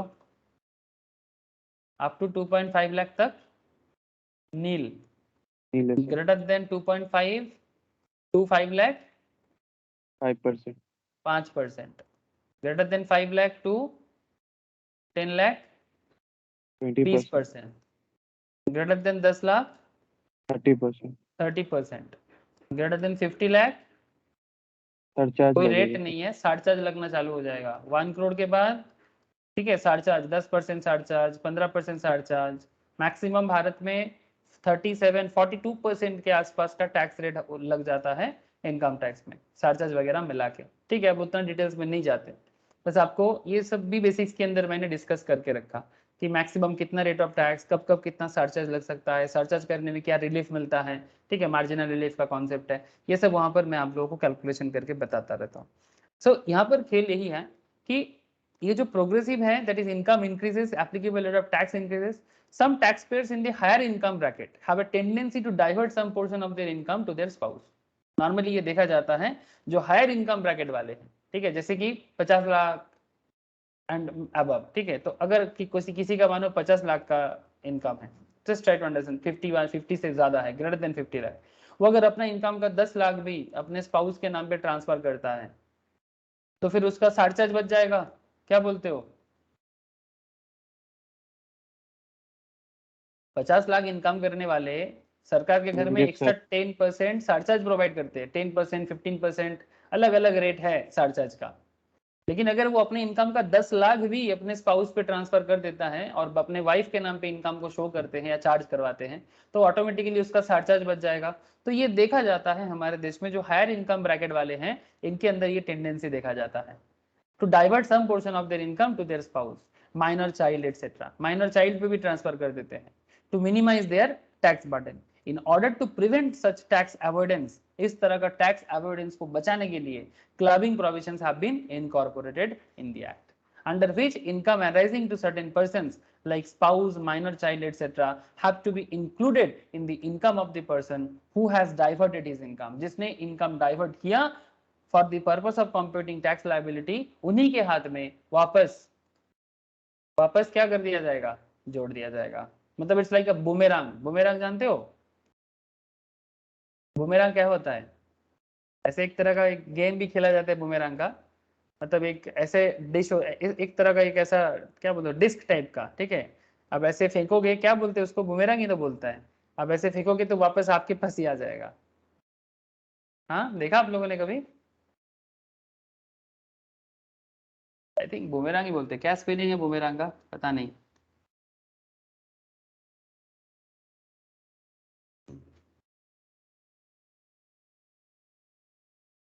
ये इस तरह का देखे हो आप लोग, ऐसे होता है सर। हाँ सर। इसको ऐसे दूर से फेंकोगे ना फांका माठ में जाके, वापस तुम्हारे पास आ जाएगा। कभी किसी ने यूज किया? नहीं, पर मोगली में देखा है sir. मोगली में देखा है? तो हाँ. यूज करके देखना, मजेदार है, बहुत ही मजेदार है। मैं बचपन में यूज किया था सर। एक डिस्क भी होता था जो ऐसे हम लोग फेंकते थे, और ऐसा भी वाला भी एक था, ठीक है। अगर आप ऐसे इसको फेंकोगे ना वो वापस तुम्हारे पास आएगा। सो वेरी इंटरेस्टिंग, ठीक है। ऑस्ट्रेलिया में बहुत चलता है बोल रहे हैं। Okay. Thrown tool typically constructed as a flat airfoil that is designed to spin about an axis perpendicular to the direction of its flight. Returning boomerang is designed to return to the thrower। मतलब देखो वही बात है, returning boomerang is design to return to the thrower, मतलब वो throw करोगे वापस आपके पास आएगा, ठीक है। Some aboriginal Australian peoples for hunting, ये लोग हंटिंग के लिए यूज करता था। ओके छोड़ो अब बूमेरंग का हिस्ट्री देख के क्या करोगे। तो यहाँ पर बात वही हो गया ना, बूमेरंग जैसा क्लबिंग में आप अपने इनकम को क्या कर दिए थे, थ्रो कर दिए थे अपने माइनर चाइल्ड पे, अपने वाइफ पे, हाँ सर, अपने सन्स के वाइफ पे, लेकिन वहीं पर आपके पास वापस आ जाएगा। बूमेरंग जैसे ही हो गया ना। क्या बोलते हो, मैंने गलत एग्जाम्पल यूज तो नहीं किया? अरे लुक लाइक अ बूमेरंग, यस और no? Yes sir. Income of other persons includable in assets is total income. Transfer of income without transfer of asset, section 60 पहले ही बोला आपको, अब थोड़ी डिटेल्स में चलते हैं। If any person transfer the income from any asset without transferring the asset itself, asset transfer नहीं होगा पर income transfer होगा, such income is to be included in the total income of the transferer। transferer मतलब वही जो अपने income को किसी और के नाम पे डिस्ट्रीब्यूट कर रहा था, जैसे हम लोग बार बार अमिताभ जी का एग्जाम्पल यूज किए। It is immaterial whether the transfer is revocable or irrevocable। ये इमेटेरियल बात है यहाँ पर कि क्या ट्रांसफर वापस ले लिया जाएगा या नहीं लिया जाएगा, रिवोकेबल है या इररिवोकेबल है, doesn't matter. And whether it was made before the commencement of this act और आफ्टर दिस कमेंसमेंट, मतलब इनकम टैक्स से पहले है या बाद में है, फर्क नहीं पड़ता, ठीक है। एक्ट से पहले है बाद में है फर्क नहीं पड़ता। अगर ट्रांसफर किया आपने, ठीक है, एसेट ट्रांसफर नहीं हुआ पर इनकम ट्रांसफर किया तो आपके हाथ पे ही वो इनकम लगेगा। जैसे यहाँ पर एक एग्जांपल देख सकते हो, Mr A confers the right to receive rent. Mr A confirm कर रहा है right to receive rent in respect of his house property to his wife, अपनी वाइफ के हाथ पे वो इनकम रेंट रिसीव होगा। Mrs A without transferring the house itself to her, मतलब ये जो घर है ये मिसेस ए के नाम पे नहीं हुआ, मिस्टर ए के नाम पे ही है। In this case the rent received by Mrs A, क्या ये मिसेस ए का इनकम माना जाएगा? कि एसेट अभी भी मिस्टर ए का ही है, तो क्या ये जो रेंट है ये रेंट इनकम किसका इनकम माना जाएगा, मिसेस ए का कि मिस्टर ए का? एरी तो ए का इनकम होगा, यही बात है, यही बोला जा रहा है सर। मिस्टर ए कंफर्म किया the right to receive rent in respect of his house property to his wife, Mrs. A without transferring the house itself to her. In this case, the rent received by Mrs. A will be clubbed with the income of Mr. A, not in the hands of Mrs. A. Okay? यही section 60 बात करता है आपको. Section 60 आपको यही बात करता है. एसेट ट्रांसफर नहीं किया पर इनकम ट्रांसफर कर दिया, बहुत अच्छा, कोई प्रॉब्लम नहीं, मौज करो, लेकिन इनकम तो आपके हाथ में ही टैक्सेबल होगा. एग्जाम्पल के तौर पे और देखो, मिस्टर वत्सान, ठीक है, क्या नाम है, वैटसन या वत्सान, क्या बोलेंगे पता नहीं, इंग्लिश है कि संस्कृत है, वत्सान जो भी हो, वाटसन नहीं, वाटसन तो नहीं है, वाटसन डब्ल्यू से होता है, ठीक है, मिस्टर वटसन या वत्सन जो भी हो has transferred through a duly registered document the income arising from a godown to his son. एक रजिस्टर्ड डॉक्यूमेंट के थ्रू से, ठीक है, ये बोला, मतलब रजिस्टर्ड डॉक्यूमेंट मतलब कोई डीड वगैरह बना के बोल रहा है, income arising from a godown to his son, जो भी इनकम इस गोडाउन से आएगा ये मेरे बच्चे पे जाएगा, ये मेरा बच्चा का इनकम है, सन का इनकम है, लेकिन गोडाउन ट्रांसफर नहीं हुआ, गोडाउन ट्रांसफर नहीं किया, लेकिन गोडाउन का इनकम अपने सन पे ट्रांसफर कर दिया. In whose hands will be the rental income from godown be charged. किसके हाथ पे ये गोडाउन का रेंटल इनकम टैक्स चार्ज करेगा, बोलो क्या लगता है? मिस्टर वटसन पे जाবে सर. मिस्टर वत्सन के हाथ में ही जाएगा, बिल्कुल. सेक्शन 60 आपको ऐसे लिखना होता है. Section 60 expressly states that where there is a transfer of income from an asset without transfer of the asset itself, ये provisions है. Section 60 expressly states that where there is a transfer of income from an asset without transfer of the asset itself, such income shall be included in the total income of the transferor. Okay, hence the rental income derived from the godown shall be clubbed in the hands of Mr. Vatsan. Okay, last में conclusion हुआ, पहले provision था, फिर बीच में case आया. ये सब logical question है ना सर, आपको नॉलेज होगा प्रोविजंस का तभी आप इसका जवाब दे पाओगे, अदरवाइज क्या है, कुछ नहीं है. आगे बढ़ते हैं सेक्शन 61 के तरफ. आई होप कि आप लोगों को क्लबिंग समझ में आ रहा है, धीरे धीरे और थोड़ा कॉम्प्लेक्स क्वेश्चंस में भी पहुंच जाएंगे, don't worry. arising from revocable transfer of asset. revocable transfer of asset मतलब जो एसेट आप बाद में वापस ले सकते हो, ठीक है, जैसे कि all income arising to any person by virtue of a revocable transfer of asset is to be includable in the total income of transferor. मतलब अगर कोई एसेट आप किसी को ट्रांसफर कर रहे हो और बाद में आप बोल रहे हो कि मैं उस एसेट को वापस उनसे ले लूंगा, कोई बात नहीं, अगर उस एसेट से उनको कोई भी इनकम होता है फिर भी ट्रांसफरर के हाथ में ही टैक्सेबल होगा, ठीक है. ये रिवोकेबल ट्रांसफर के बारे में सेक्शन 63 बात करता है. एक एग्जांपल दिखाऊंगा आपको, अभी रुको. Transfer is deemed to be revocable. Transfer कब डीम्ड टू बी रिवोकेबल माना जाता है? If it contains any provisions for the retransfer directly or indirectly of the whole or any part of the income or assets of the transferor, या फिर it gives in any way to the transferor a right to resume power directly or indirectly over the whole or any part of the income of the assets. The clubbing provisions will operate even in only part of income of the transferred asset had been applied for the benefit of transferor. Once the transfer is revocable, the entire income from transferred asset is included in the total income of the transferor. Sir ये example करते हैं, चलो आपके मन में जो दुविधा है एग्जाम्पल के थ्रू से उसको सॉल्व करने का कोशिश करते हैं. उसके बाद स्पाउस पे आते हैं. स्पाउस पे आने से पहले ये 61 एक बार सॉल्व करते हैं. चलो लिखो थोड़ा सा.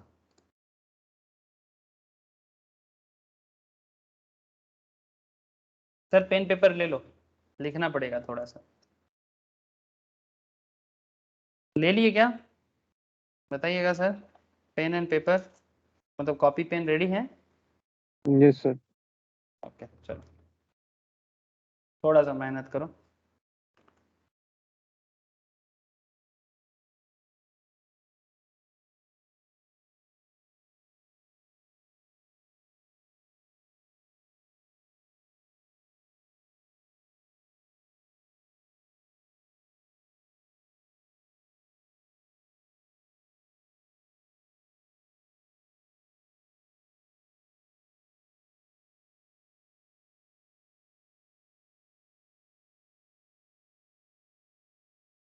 क्लबिंग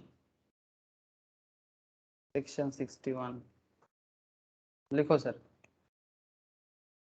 मिस्टर अमिताभ बच्चन, अच्छा मैं ट्रांसफर को T/F दे रहा हूं, हाँ आप लोग पूरा लिखिए। Transfer an asset to mister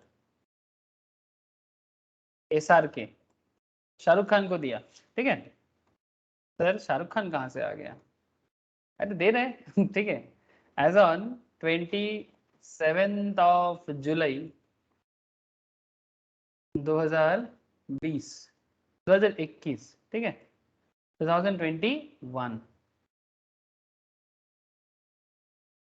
with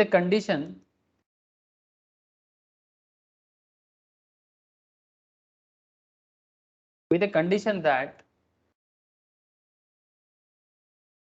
Mr. SRK, Shahrukh Khan, will return back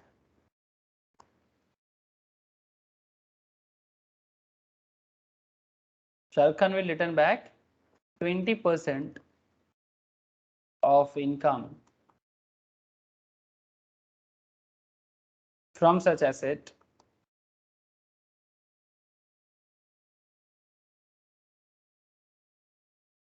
to Mr. AB, to Mr. Amitabh Bachchan. ये तो हो ही सकता है, ऐसा होता भी है, ठीक है। मतलब बेसिकली ये इसमें अमिताभ बच्चन का भी बेनिफिट है सर, ठीक है, इसमें अमिताभ बच्चन का भी बेनिफिट है। सो SRK को जो एसेट दिया, बदले में क्या कंडीशन दिया कि भाई इस एसेट से जो इनकम होगा 20% किसका, अमिताभ का, from such asset to Mr AB during the previous year 21-22, during the previous year 21-22, the total income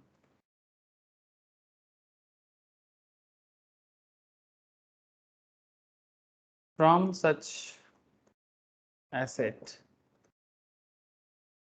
is rupees 5 lakh, ठीक है। as per the terms of agreement,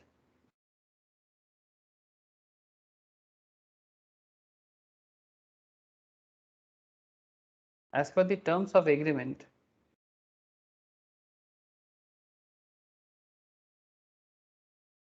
Mr. SRK return कितना करेगा, बोलोगे मुझे कोई? 5 लाख इनकम हुआ है, 20% रिटर्न करना है, तो कितना रिटर्न करना पड़ेगा SRK को? 1 lakh. सर 1 लाख। 1 लाख। 5 लाख का 20% टू मिस्टर अमिताभ बच्चन। आपको यहाँ पर कुछ नहीं, कमेंट करने बोला है कि किस तरह से इस प्रॉब्लम को आप सॉल्व करोगे और क्लबिंग में कैसे ये प्रॉब्लम सॉल्व होगा, ठीक है। लिख लिए सब कोई? क्वेश्चन सबका लिखना हो गया या फिर से दिखाएं?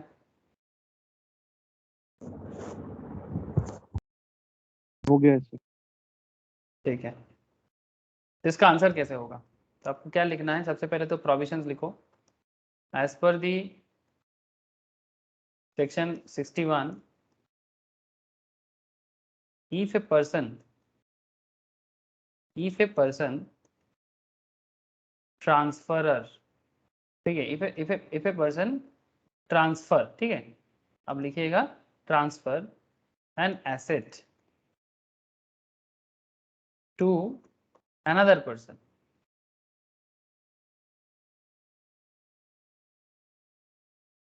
any income from such asset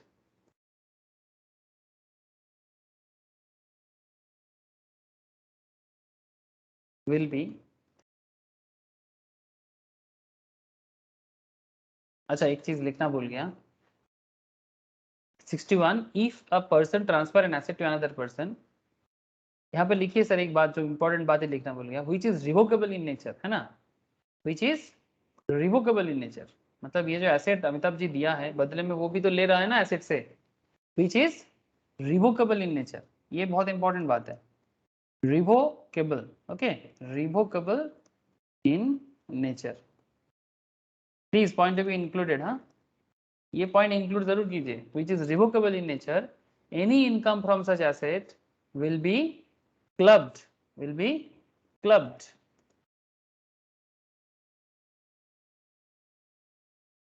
in the hands of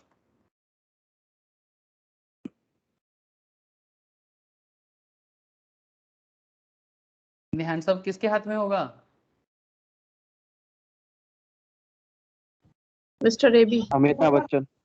Amitabh Bachchan मतलब ट्रांसफरर, हाँ सर, एबी ट्रांसफरर, ठीक है, ये प्रोविजंस लिख रहे हैं तो यहाँ पर किसी का नाम लिखने का जरूरत नहीं है, तो जस्ट ट्रांसफरर लिखें, जस्ट लिखिए ट्रांसफरर, ओके। नाउ मैटर को थोड़ा सा और आगे बढ़ाते हैं,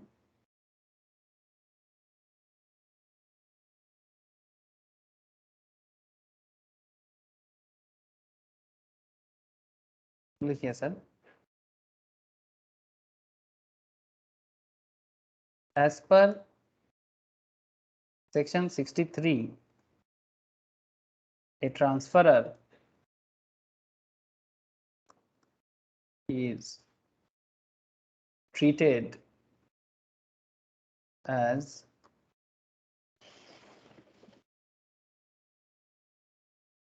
the transferor is treated as deemed to be revocable, deemed to be revocable if point A it contain, if it contain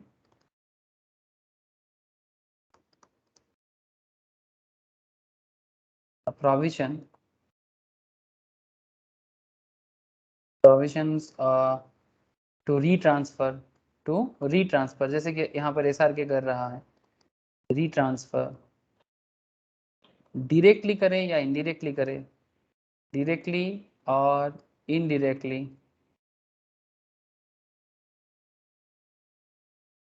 the whole और एनी पार्ट, या तो पूरा करे या तो कुछ भी पार्ट करे, the whole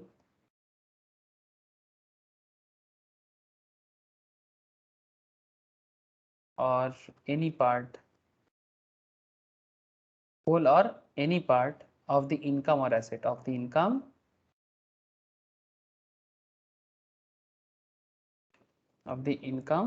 or asset. Point B लिखिएगा,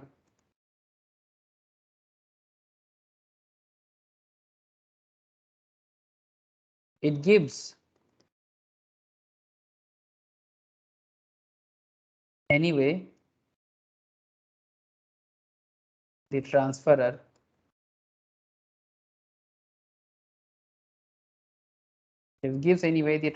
a right, क्या देता है, राइट देता है, अधिकार देता है, ट्रांसफरर को राइट देता है,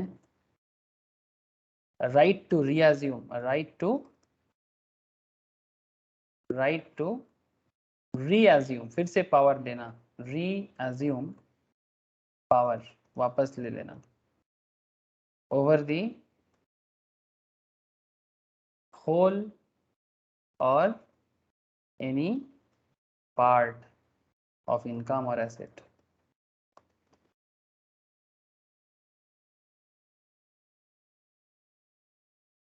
तो हमारे केस में क्या हुआ, इन द गिवन प्रॉब्लम, ये लास्ट में ये सब प्रोविजंस हो गया सर, ठीक है, पहले इंट्रो था फिर प्रोविजंस हो गया, बेसिकली इतने देर से प्रोविजन चल रहा था। अब हमारे केस में क्या हुआ, in the given problem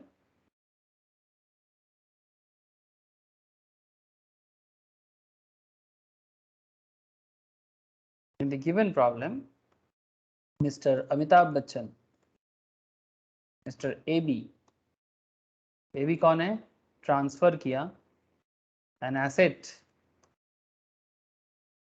to Mr SRK, which is revocable in nature. So entire rupees 5 lakh, पूरा का पूरा 5 lakh will be clubbed in the hands of Mr. AB. 1 lakh नहीं सर, पूरा 5 लाख, ठीक है। अगर ऐसे कंडीशंस पे ऐसे ट्रांसफर होगा तो ऐसा ही क्लब होगा। बोलो समझ में आया? Yes sir. ये रिसेंटली एक खबर मिला था मुझे, अमिताभ बच्चन ने अपना एक फ्लैट है कहीं पर बॉम्बे में ही, कीर्ति सानन को रेंट पे दिया है सर। 10 लाख का भाड़ा है, मंथली रेंट है उसका, और 60 लाख का डिपॉजिट लिया है जो फ्लैट उनको दिया गया है। एक पार्किंग स्लॉट और शायद 4 BHK अपार्टमेंट, 10 लाख का भाड़ा और 60 लाख का सिक्योरिटी मनी। लेकिन ये रेंट है, ये रेंटेड इनकम कीर्ति सानन के हाथ में नहीं जाएगा, ऑब्वियसली कीर्ति सानन का खर्चा है, ये आपका जाएगा अमिताभ जी के हाथ में। ऐसे ही इनकम है इनका, ये इसमें प्रोविजन क्लब नहीं है। ये बस एग्जाम्पल के तौर पे ऐसे ही मुझे याद आ रहा था कि रिसेंटली, आप लोगों को पता है मैं सर ये सब कभी कभी बॉलीवुड गॉसिप भी देख लेता हूँ। गॉसिप नहीं है एक्चुअली, इसमें फाइनेंशियल मैटर था तो आंखों में आ गया सर ऑटोमेटिक कि अच्छा बेटा 10 लाख का भाड़ा चलता है बॉम्बे में ऐसे ऐसे केस में, तो ये समझ में आ गया सर, ठीक है। yes. और कुछ? हाँ बोलो सर। तो कम ही भाड़ा ले रहा है। कम ले रहा है भाड़ा, और ज्यादा होना चाहिए था। सिर्फ बॉम्बे के हिसाब से 10 लाख महीना 4 बेडरूम का कुछ भी नहीं है।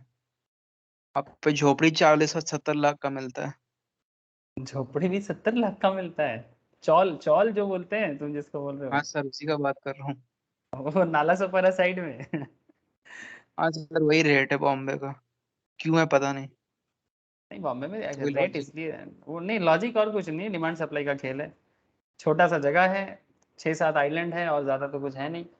अब उसी में सारा का सारा लोग जाके रहना चाहता है, इसीलिए बॉम्बे में चौल का भी भाड़ा बहुत है। नहीं आई, मुझे भी बॉम्बे का थोड़ा बहुत आइडिया है, मैं बचपन में 2-3 बार, बुआ रहते हैं वहाँ पर तो गया 2-3 बार। तो वहाँ पर पहले तो मेरा फूफा जी जाके चौल में ही रहता था, तो चौल में ही सांताक्रूज के पास उनका अभी भी उस चौल में ही उनका घर अभी भी है, लेकिन थोड़ा सा वहाँ पर प्रोफेसर भी बस्ती में रहना पड़ता है, ऐसा हालत है। तब कॉलेज का प्रोफेसर है पर बस्ती में रहते हैं, क्योंकि प्रोफेसर का इनकम इतना नहीं कि बॉम्बे में घर खरीद सके। It's like that.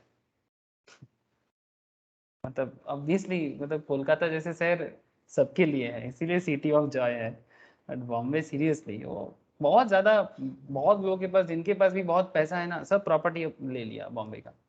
अभी बॉम्बे में ग्रोथ और धीरे धीरे कम हो जाएगा, क्योंकि जगह नहीं है, और नवी मुंबई जितना बनेगा उतना, और उससे ज़्यादा जगह है नहीं बॉम्बे में। छोटा सा जगह है ना, अगर वहीं पर सब कोई चाहेगा कि मेरा घर यहीं पर बने, मुश्किल तो है। इसीलिए शिफ्ट हो गया। पहले से बॉम्बे का जो इमिग्रेशन था, जिस तरह से सब कोई माइग्रेट होके बॉम्बे जाता था, वो पहले से कम हुआ है। पहले एक टाइम था 90s के ज़माने में, 80s के ज़माने में बहुत ज़्यादा था। आजकल सर इतना नहीं है। हाँ बॉलीवुड तो है बट इतना नहीं है। आजकल बैंगलोर हो गया सर, बैंगलोर। पुणे बैंगलोर आ गया है सर। पुणे बैंगलोर आ गया, पुणे बैंगलोर आ गया। बैंगलोर में हालत बहुत खराब हो रहा है अभी। ओके ठीक है सर, ये आपको समझ में आ गया होगा, ठीक है। अच्छा, तो ये सेक्शन 61 भी था और 62 का भी बात कर दिया, क्योंकि सेक्शन ये रिवोकेबल ट्रांसफर का सेक्शन 63 भी हो गया, ठीक है।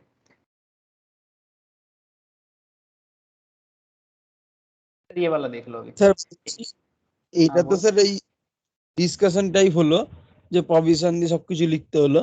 সেই ক্ষেত্রে স্যার ধরুন আমাদের তো স্যার ইনকাম ট্যাক্সটা আসবে ধরুন এমসিকিউ তে। এবারে স্যার এমসিকিউ ধরুন এরকম করে যদি কোশ্চেন দেয়, তাহলে স্যার সেই ক্ষেত্রে উত্তরটা কিভাবে তখন दिते হবে? सिंपल, तुम लोग को आंसर पूछेगा भी किसके हाथ में टैक्सेबल होगा, ट्रांसफरर के हाथ में भी, ट्रांसफरी के हाथ में, और क्या। तो यही ऑप्शन था बेटर है। हाँ, 2-3 ऑप्शन दे देगा तुमको, ठीक है, XYZ बोल के दे देगा, फिर तुम्हें ढूंढना है भी कौन ट्रांसफरर है, तो उसके हाथ में हो जाएगा। और क्या, if you have a knowledge, अगर आपको पता है कि भाई इस रूल्स का क्या एक्चुअल यूज है, चाहे कितना भी घुमा के सवाल करे, but if you know what is the actual rules, तो फिर आपको कोई नहीं हटा सकता ओरिजिनल आंसर देने पे, है ना। अगर मानो हाँ कि तुम सर। सिर्फ MCQ रट के जा रहे हो, तो रटोगे तो फिर MCQ गलत हो जाएगा। लेकिन if you know the rules और अपने रूल्स पे अगर तुम डटे रहोगे, तो फिर रूल्स पे ही चलना है, क्योंकि देखो टैक्स लॉज, हर कोई लॉ जो है रूल्स पे डटे हुए हैं। आप अपना दिमाग कम यूज कीजिएगा, रूल्स को समझिएगा, यही काम है आपका। चाहे इनकम टैक्स कर लो, GST कर लो, कंपनी लॉ कर लो, जूरिस्प्रूडेंस पढ़ लो, जो भी पढ़ लो, लेबर लॉ पढ़ लो, हर तरह का लॉ, इंडस्ट्रियल लॉ पढ़ लो। If you know the rules, तभी जाके आप उसका जवाब दे पाओगे, यही तो है और कुछ नहीं। ठीक है, MCQ का तुम लोग को दिखाते हैं, रुको, लेवल का MCQ देंगे, कोशिश करना करने का। अच्छा, आगे देख ले। हाँ, और देख ले sir, income of other person included in individual total income, जिसमें clubbing of income arising to spouse, clubbing of income arising to spouse, जो मैं आपको तब से बोले जा रहा हूँ, 64 सबसेक्शन 1 क्लॉज 2, ठीक है, क्लॉज 2 भी है, क्लॉज 4 का भी एक एरिया है। और ये जो मैं आपको तभी बोल रहा था, ठीक है, ये आपका circumstances when an individual is deemed to have substantial interest in a concern, concern मतलब बिजनेस या कंपनी या फार्म, इस तरह का कंसर्न कहते हैं ना बिजनेस को, बिजनेस का दूसरा नाम कंसर्न होता है, ठीक है। Where a concern is a company, अगर वो कंसर्न कोई कंपनी है, if equity shares carrying 20% or more of voting power are beneficially owned by such person or partly by such person and partly by one or more of his relatives at the any time during the previous year, अगर 20% या उससे ज्यादा voting power उनको आ जाता है, ठीक है, इसी को सब्सटेंशियल इंटरेस्ट कहते हैं, ठीक है। और इन एनी अदर कंपनी या बिजनेस के केस में, if such person is entitled to or such person and one or more of his relatives are entitled in aggregate to receive 20% or more profit of concern at any time during the previous year, इस case में voting power, इस case में profit, 20% और more profit of such concern, तो उसको substantial interest कहा जाएगा, ठीक है। तो दो और थोड़ा इलाबोरेटिव हो गया सर, और थोड़ा इलाबोरेट बात हो गया कि अगर सब्सटेंशियल इंटरेस्ट का बात है तो दो कंसेप्ट हो सकता है। अगर कंपनी है तो इस केस में 20% या उससे ज्यादा वोटिंग पावर किसको, beneficially owned by such person और partly by such person and partly by one or more of his relatives, ठीक है, मतलब अमिताभ बच्चन और अमिताभ बच्चन से जुड़ा हुआ रिलेटिव मिलके भी अगर 20% या उससे ज्यादा वोटिंग पावर किसी कंपनी में आ जाता है, तो इसको सब्सटेंशियल इंटरेस्ट कहा जाएगा। अगर कंपनी नहीं है, कोई और तरह का ऑर्गेनाइजेशन है, चाहे पार्टनरशिप हो, सोल प्रोप्राइटरशिप हो, या any kind of business organisation, ऐसे केस में 20% और मोर प्रॉफिट उनको मिलेगा, चाहे उनको खुद को मिले या उनके साथ जुड़ा हुआ रिलेटिव्स को भी साथ में मिलजुल के मिल जाए, तो भी सब्सटेंशियल इंटरेस्ट कहा जाएगा। रिलेटिव क्या होता है आप लोग आधा सोर्स में जान के आए सर, मुझे फिर से रिलेटिव के बारे में नहीं बोलना है। ऐसे section 2 subsection 41, relative in relation to an individual means husband, wife, brother or sister or any lineal ascendant or descendant of that individual, ठीक है, यही होता है रिलेटिव का मतलब। ठीक है सर, ये तो थोड़ा और इलाबोरेट वे में आपको मैं बता दिया। एक क्वेश्चन करें ना, ये वाइफ का चक्कर थोड़ा समझ में आ जाएगा, ठीक है। ये देखो, जो मैं आपको तभी इनकी ने पूछा था, clubbing provision will not apply where remuneration is received on account of technical और प्रोफेशनल क्वालिफिकेशंस। जया जी अगर टेक्निकल एंड प्रोफेशनल क्वालिफिकेशन के कारण कहीं पर है, तो फिर इन केस में जया जी के हाथ में ही टैक्सेबिलिटी आ जाएगा, अमिताभ जी के हाथ में टैक्सेबल नहीं होगा, ठीक है। Both husband wife have substantial interest in a concern, हो सकता है, ठीक है। क्वेश्चन करते हैं, चलो ये सब पॉइंट मैं बता दिया, इसलिए मैं और डिटेल्स में नहीं जा रहा हूँ। सर ये वाला देखें, ये एग्जांपल देखें, mister A holds shares carrying 25% voting power, share company में होल्ड करते हैं, ठीक है, जिसमें 25% वोटिंग पावर भी है in X P limited private limited, basically X private limited. Mr A, Mrs A जो है sir, Mrs A is working as a computer software programmer. Mrs A क्या काम करते हैं, Mrs A computer software programmer है, ठीक है, कहां पर, एक्स प्राइवेट लिमिटेड में। Mrs A is working as a computer software programmer in X Private Limited at a salary of 30,000 per month. She is, however, not qualified for the job. She is however not qualified for the job. उनको job का qualification नहीं है. The other income of Mr. A and Mrs. A are 7 lakh and 4 lakh respectively. Mrs. A का और Mr. A का 7 लाख और 4 लाख का और इनकम है. Compute the gross total income of Mr. A and Mrs. A of assessment year 22-23, that means previous year 21-22, assuming that they do not opt for section 115 BSc. Sir 115 BSc क्या है? जिसमें special discounted rate of income tax है जो यहाँ पर applicable नहीं है. तो आपको नॉर्मल जो टैक्स स्लैब है उसी के हिसाब से सॉल्व करना है. क्वेश्चन समझ में आया? क्वेश्चन समझ में आया सर? क्वेश्चन Yes, समझना sir. बहुत जरूरी है. अब चलो इसका मतलब ढूंढ लेते हैं, इजीली समझ में आ जाएगा आपको. सर मिस्टर ए शेयर कितना होल्ड करता है? 25% वोटिंग पावर है, मतलब सब्सटेंशियल इंटरेस्ट है कि नहीं है? है. सर अच्छा.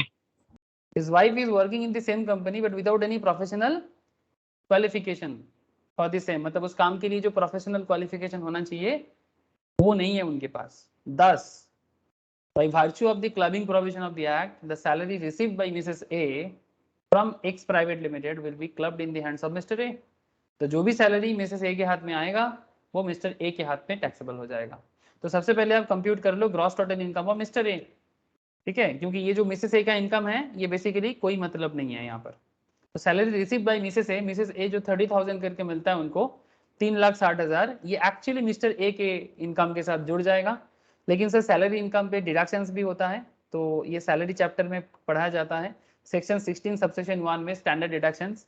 पहले के टाइम पे 40,000 का भी रेट चलता था, बट आज के रेट में ये 50,000 का डिडक्शन सबको मिलता है. अगर आप सैलरीड पर्सन हो तो 3,60,000 के जो फॉर्म 16 वगैरह भरते हैं ना, सैलरी इनकम टैक्स फाइल करते हैं, उनको बहुत अच्छा पता होगा.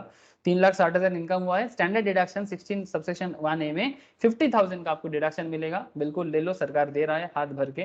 ठीक है, 50,000 का स्टैंडर्ड डिडक्शन, 3,10,000 का आपका इनकम बनेगा. और अदर इनकम कितना है मिस्टर ए का? मिस्टर ए का अदर इनकम कितना है? सर 7 लाख. 7 लाख जोड़ दो. ठीक है, तो 7 लाख और 3,10,000, तो मिस्टर ए के हाथ पे कितना इनकम आ गया?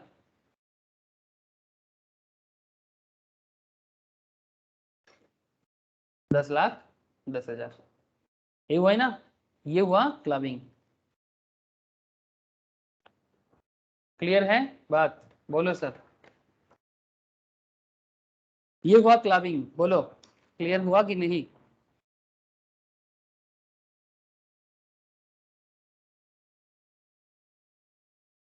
बोलो सर, कोई डाउट है क्या? Yes, sir sir. Clear.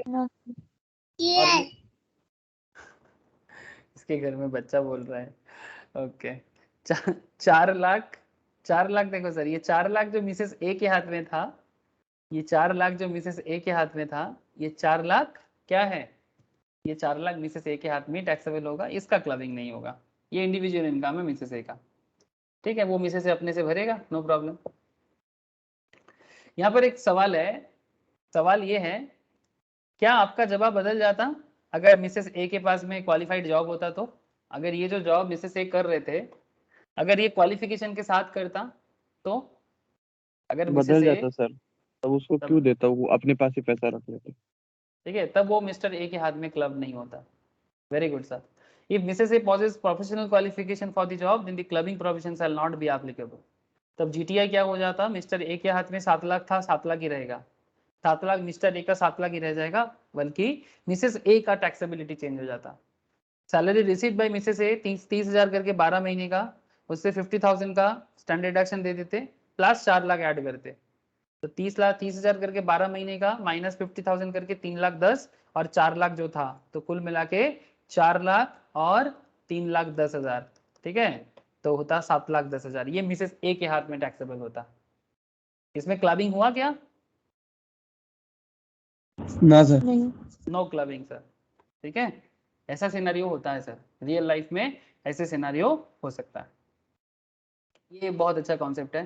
Mister B holds shares carrying 30% voting power. Mr B share hold करता है और 30% वोटिंग पावर के साथ वाई प्राइवेट लिमिटेड में है। Mrs B is working as a accountant in Y private limited getting income under the head salary computed of 3,44,000 without any qualification in accountancy. Accountant का job करते हैं but किसी भी तरह का अकाउंटेंसी क्वालिफिकेशन उनको नहीं है, तो बेसिकली एलिजिबल कैंडिडेट नहीं है। Mr B also receive 30,000 as interest on securities, मतलब अदर सोर्स इनकम है ना sir, interest on securities other source income होगा। Mrs B owns a house property, Mrs B का घर भी है which she has let out, rent received from tenants is 6,000 per month. आपको पूछा जा रहा है Mr B and Mrs B के हाथ में 22-23 में क्या इनकम होगा, बताओ। आपके पास आया है, आप टैक्स कंसल्टेंट हो, आप टैक्स कंसल्टेंट हो, बोलो सर बोलो। सर सारा तो मिस्टर बी के पास जाएगा ना, उसके बाद क्वालिफाइड ही नहीं अकाउंटेंट के जॉब के लिए, तो जो भी इनकम उसी के पास जाएगा। ये घर भी, हाउस प्रॉपर्टी भी हाउस प्रॉपर्टी मिल जाएगा, तो बड़ा सिंपल हो जाएगा सर। सिर्फ सैलरी इनकम जाएगा ना उसका, जो अकाउंटेंट के रूप में जो उसको सैलरी मिलता है वही जाएगा। Very good sir. Income under the salary of Mrs B, तो 3,44,000 ये मिस्टर बी के हाथ में क्लब्ड होगा। Income from other source interest on securities जो मिल रहा है, ठीक है, वो भी मिस्टर बी के हाथ में क्लब्ड होगा। कुल मिला के 3,74,000 मिस्टर बी के हाथ में क्लब्ड हो जाएगा। तो फिर मिसेस बी के हाथ में क्या इनकम टैक्स आएगा फिर सर? जो क्लब्ड हुआ वो तो नहीं आएगा, है ना, इंटरेस्ट ऑन सिक्योरिटीज और सैलरी जो है वो नहीं आएगा। मतलब इनकम फ्रॉम सैलरी जो मिसेस बी कमा रहे हैं, ये सैलरी इनकम मिसेस बी कमा सकते हैं, बट ये मिसेस बी का इनकम नहीं है, ये मिस्टर बी का है। हाँ बोलो। दूसरा हाउस प्रॉपर्टी डिडक्शन गुलोই আসবে, house property deduction only house property income आएगा। Very good sir. Income from salary है मिसेस बी का, बट ये मिसेस बी का इनकम नहीं है, ये मिस्टर बी तो का। Mr B very good sir. तो clubbed in the hands of Mr B. लेकिन हाउस प्रॉपर्टी इनकम जो 6,000 करके भाड़ा दे रहा है, 72,000 वहां पर मिलेगा। म्यूनिसिपल टैक्स यहाँ पर कुछ बोला नहीं, तो माइनस नील कर दो। इन्हें भी हो जाएगा 72,000। ठीक है, जिन लोगों ने हाउस प्रॉपर्टी चैप्टर पढ़े होंगे उनको पता है, ठीक है, या नहीं पढ़ा तो बाद में हाउस प्रॉपर्टी कर लीजिएगा मेरे से लेके। डिडक्शंस अंडर सेक्शन 24, ये स्टैंडर्ड डिडक्शन जैसे सैलरी में मिलता है सेक्शन 16 सबसेक्शन 1A में, वैसा ही यहाँ पर सेक्शन 24 में मिलता है। 30% ऑफ एनएवी, जो भी नेट एनुअल वैल्यू होगा उसका 30% आपका टैक्सेबल होगा, सॉरी डिडक्शन होगा। तो 72,000 का 30% होता है 21,600। इंटरेस्ट ऑन लोन कुछ है नहीं, अगर होता तो वो भी माइनस कर सकते थे, ठीक है। तो कुल मिला के 72,000 से 21,600 लेस करो तो 50,400, तो जीटीआई हो जाएगा 50,400। तो ये मिसेस बी के हाथ में टैक्सेबिलिटी होगा, मतलब जीटीआई। क्लियर है सर बात? बोलो। Any doubt, any problem? No sir. बात सिंपल है लेकिन प्रोविजन से जुड़ा हुआ है ना, सिंपल है पर प्रोविजन से जुड़ा हुआ है। ठीक है, आज इतना ही रखेंगे। नेक्स्ट क्लास में जो आपका और भी कुछ क्वेश्चंस है वो करेंगे, ठीक है। मैं आपको नोट शेयर कर देता हूँ, आप घर में एक बार ये वाला क्वेश्चन जरूर ट्राई कीजिएगा, ये क्वेश्चन हो जाएगा। ये मिस्टर इलस्ट्रेशन 5, ठीक है, मिस्टर वैभव, ठीक है, ये बहुत अच्छा क्वेश्चन है, ये होमवर्क दे रहा हूँ मैं, घर पे कीजिएगा आप लोग, मस्ट ट्राई सर। हाँ, बहुत अच्छा क्वेश्चन है, मैं नोट शेयर करूंगा और क्वेश्चंस भी अलग से दे दूंगा, आप लोग पहले ट्राई कीजिएगा, फिर आंसर भी है यहाँ पर, आप देख के देखिएगा कि आपसे कितना सही हुआ है गलत हुआ है, बट पहले खुद से ऑनेस्टी के साथ ट्राई कीजिएगा, ठीक है। अच्छा, ये क्वेश्चन होमवर्क रहा, और बाकी पार्ट जो है मैं कल के क्लास में आपको बताता हूँ, जिसमें वो स्पाउस इनकम वगैरह जो है ना, स्पाउस नहीं सॉरी सन्स वाइफ वगैरह कुछ है, कुछ और भी हिस्सा है क्वेश्चंस वगैरह के साथ, मैं आपको कल के क्लास में बाकी पार्ट कंप्लीट करता हूँ, और फिर आदर्श ये क्लबिंग इनकम को कंप्लीट करके फिर दूसरे चैप्टर में जाऊँ। दूसरा चैप्टर मतलब जैसे सेट ऑफ कैरी फॉरवर्ड आएगा, सेट ऑफ कैरी फॉरवर्ड आएगा, उसके बाद हम लोग डिडक्शंस में बात करेंगे डिटेल्स में, ठीक है, और फिर वो रिटर्न फाइलिंग का एरिया है। अगर किसी का कोई हेड्स मिस है तो मुझे एक बार याद दिलाओ, मैं हेड्स ऑफ इनकम उनको शेयर करूंगा, और प्लीज़ आप इसके बीच में हेड्स ऑफ इनकम करते रहिए मेरे साथ साथ, ठीक है। और जो क्लास में हो रहा है वो करते चलो, फिर हेड्स ऑफ इनकम घर पे करते चलो, फिर कोई हेड्स अगर मिस है तो। हाँ बोलो सर, बोलो बोलो, কি বলছিলি সম্পদ বল। স্যালারিটা তো আমাদের হয়নি স্যালারিটা করিস নি না? আচ্ছা ঠিক আছে, স্যালারিটা আমি স্যালারিটা পাঠিয়ে দেবো, হ্যাঁ ওটা তাহলে একবার করে নিস স্যালারিটা, ঠিক আছে ডাউট থাকলে জিজ্ঞেস করবে আমাকে, স্যালারিটা পাঠিয়ে দেবো, করে নিস। 1904 হয়ে গেছে, স্যালারিটা আমাদের বলেছিলাম পরে করিয়ে দেবো। ঠিক আছে, স্যালারিটা পাঠিয়ে দিচ্ছি করে নে, ঠিক আছে? পরে ডাউট থাকলে আবার পরে রিভিশন করে দেবো, কোনো ব্যাপার নেই। ঠিক আছে, যেটা আমি জিজ্ঞেস করবো। ओके, हो गया क्या? हाँ इनकी बोलो। बिजनेस एंड प्रोफेशनल चैप्टर हो गया है। एक बार हुआ है, फिर से करवाएंगे, ठीक है? तो तुमको भी मैं एक काम करता हूँ, तुम भी सैलरी से स्टार्ट करो, ठीक है? सैलरी से स्टार्ट करो, फिर सैलरी के साथ साथ जैसे क्लास में अभी जो चल रहा है उसके साथ साथ चलो, फिर घर पे सैलरी बीपी सीजी एक एक करके कंप्लीट करो, फिर ऑटोमेटिकली फिर जैसे मैं साइकिल घुमाऊंगा फिर उसके साथ ऐड पर हो जाएगा। ठीक है सर। ठीक है। ये कौन है? दीदी की बेटी है।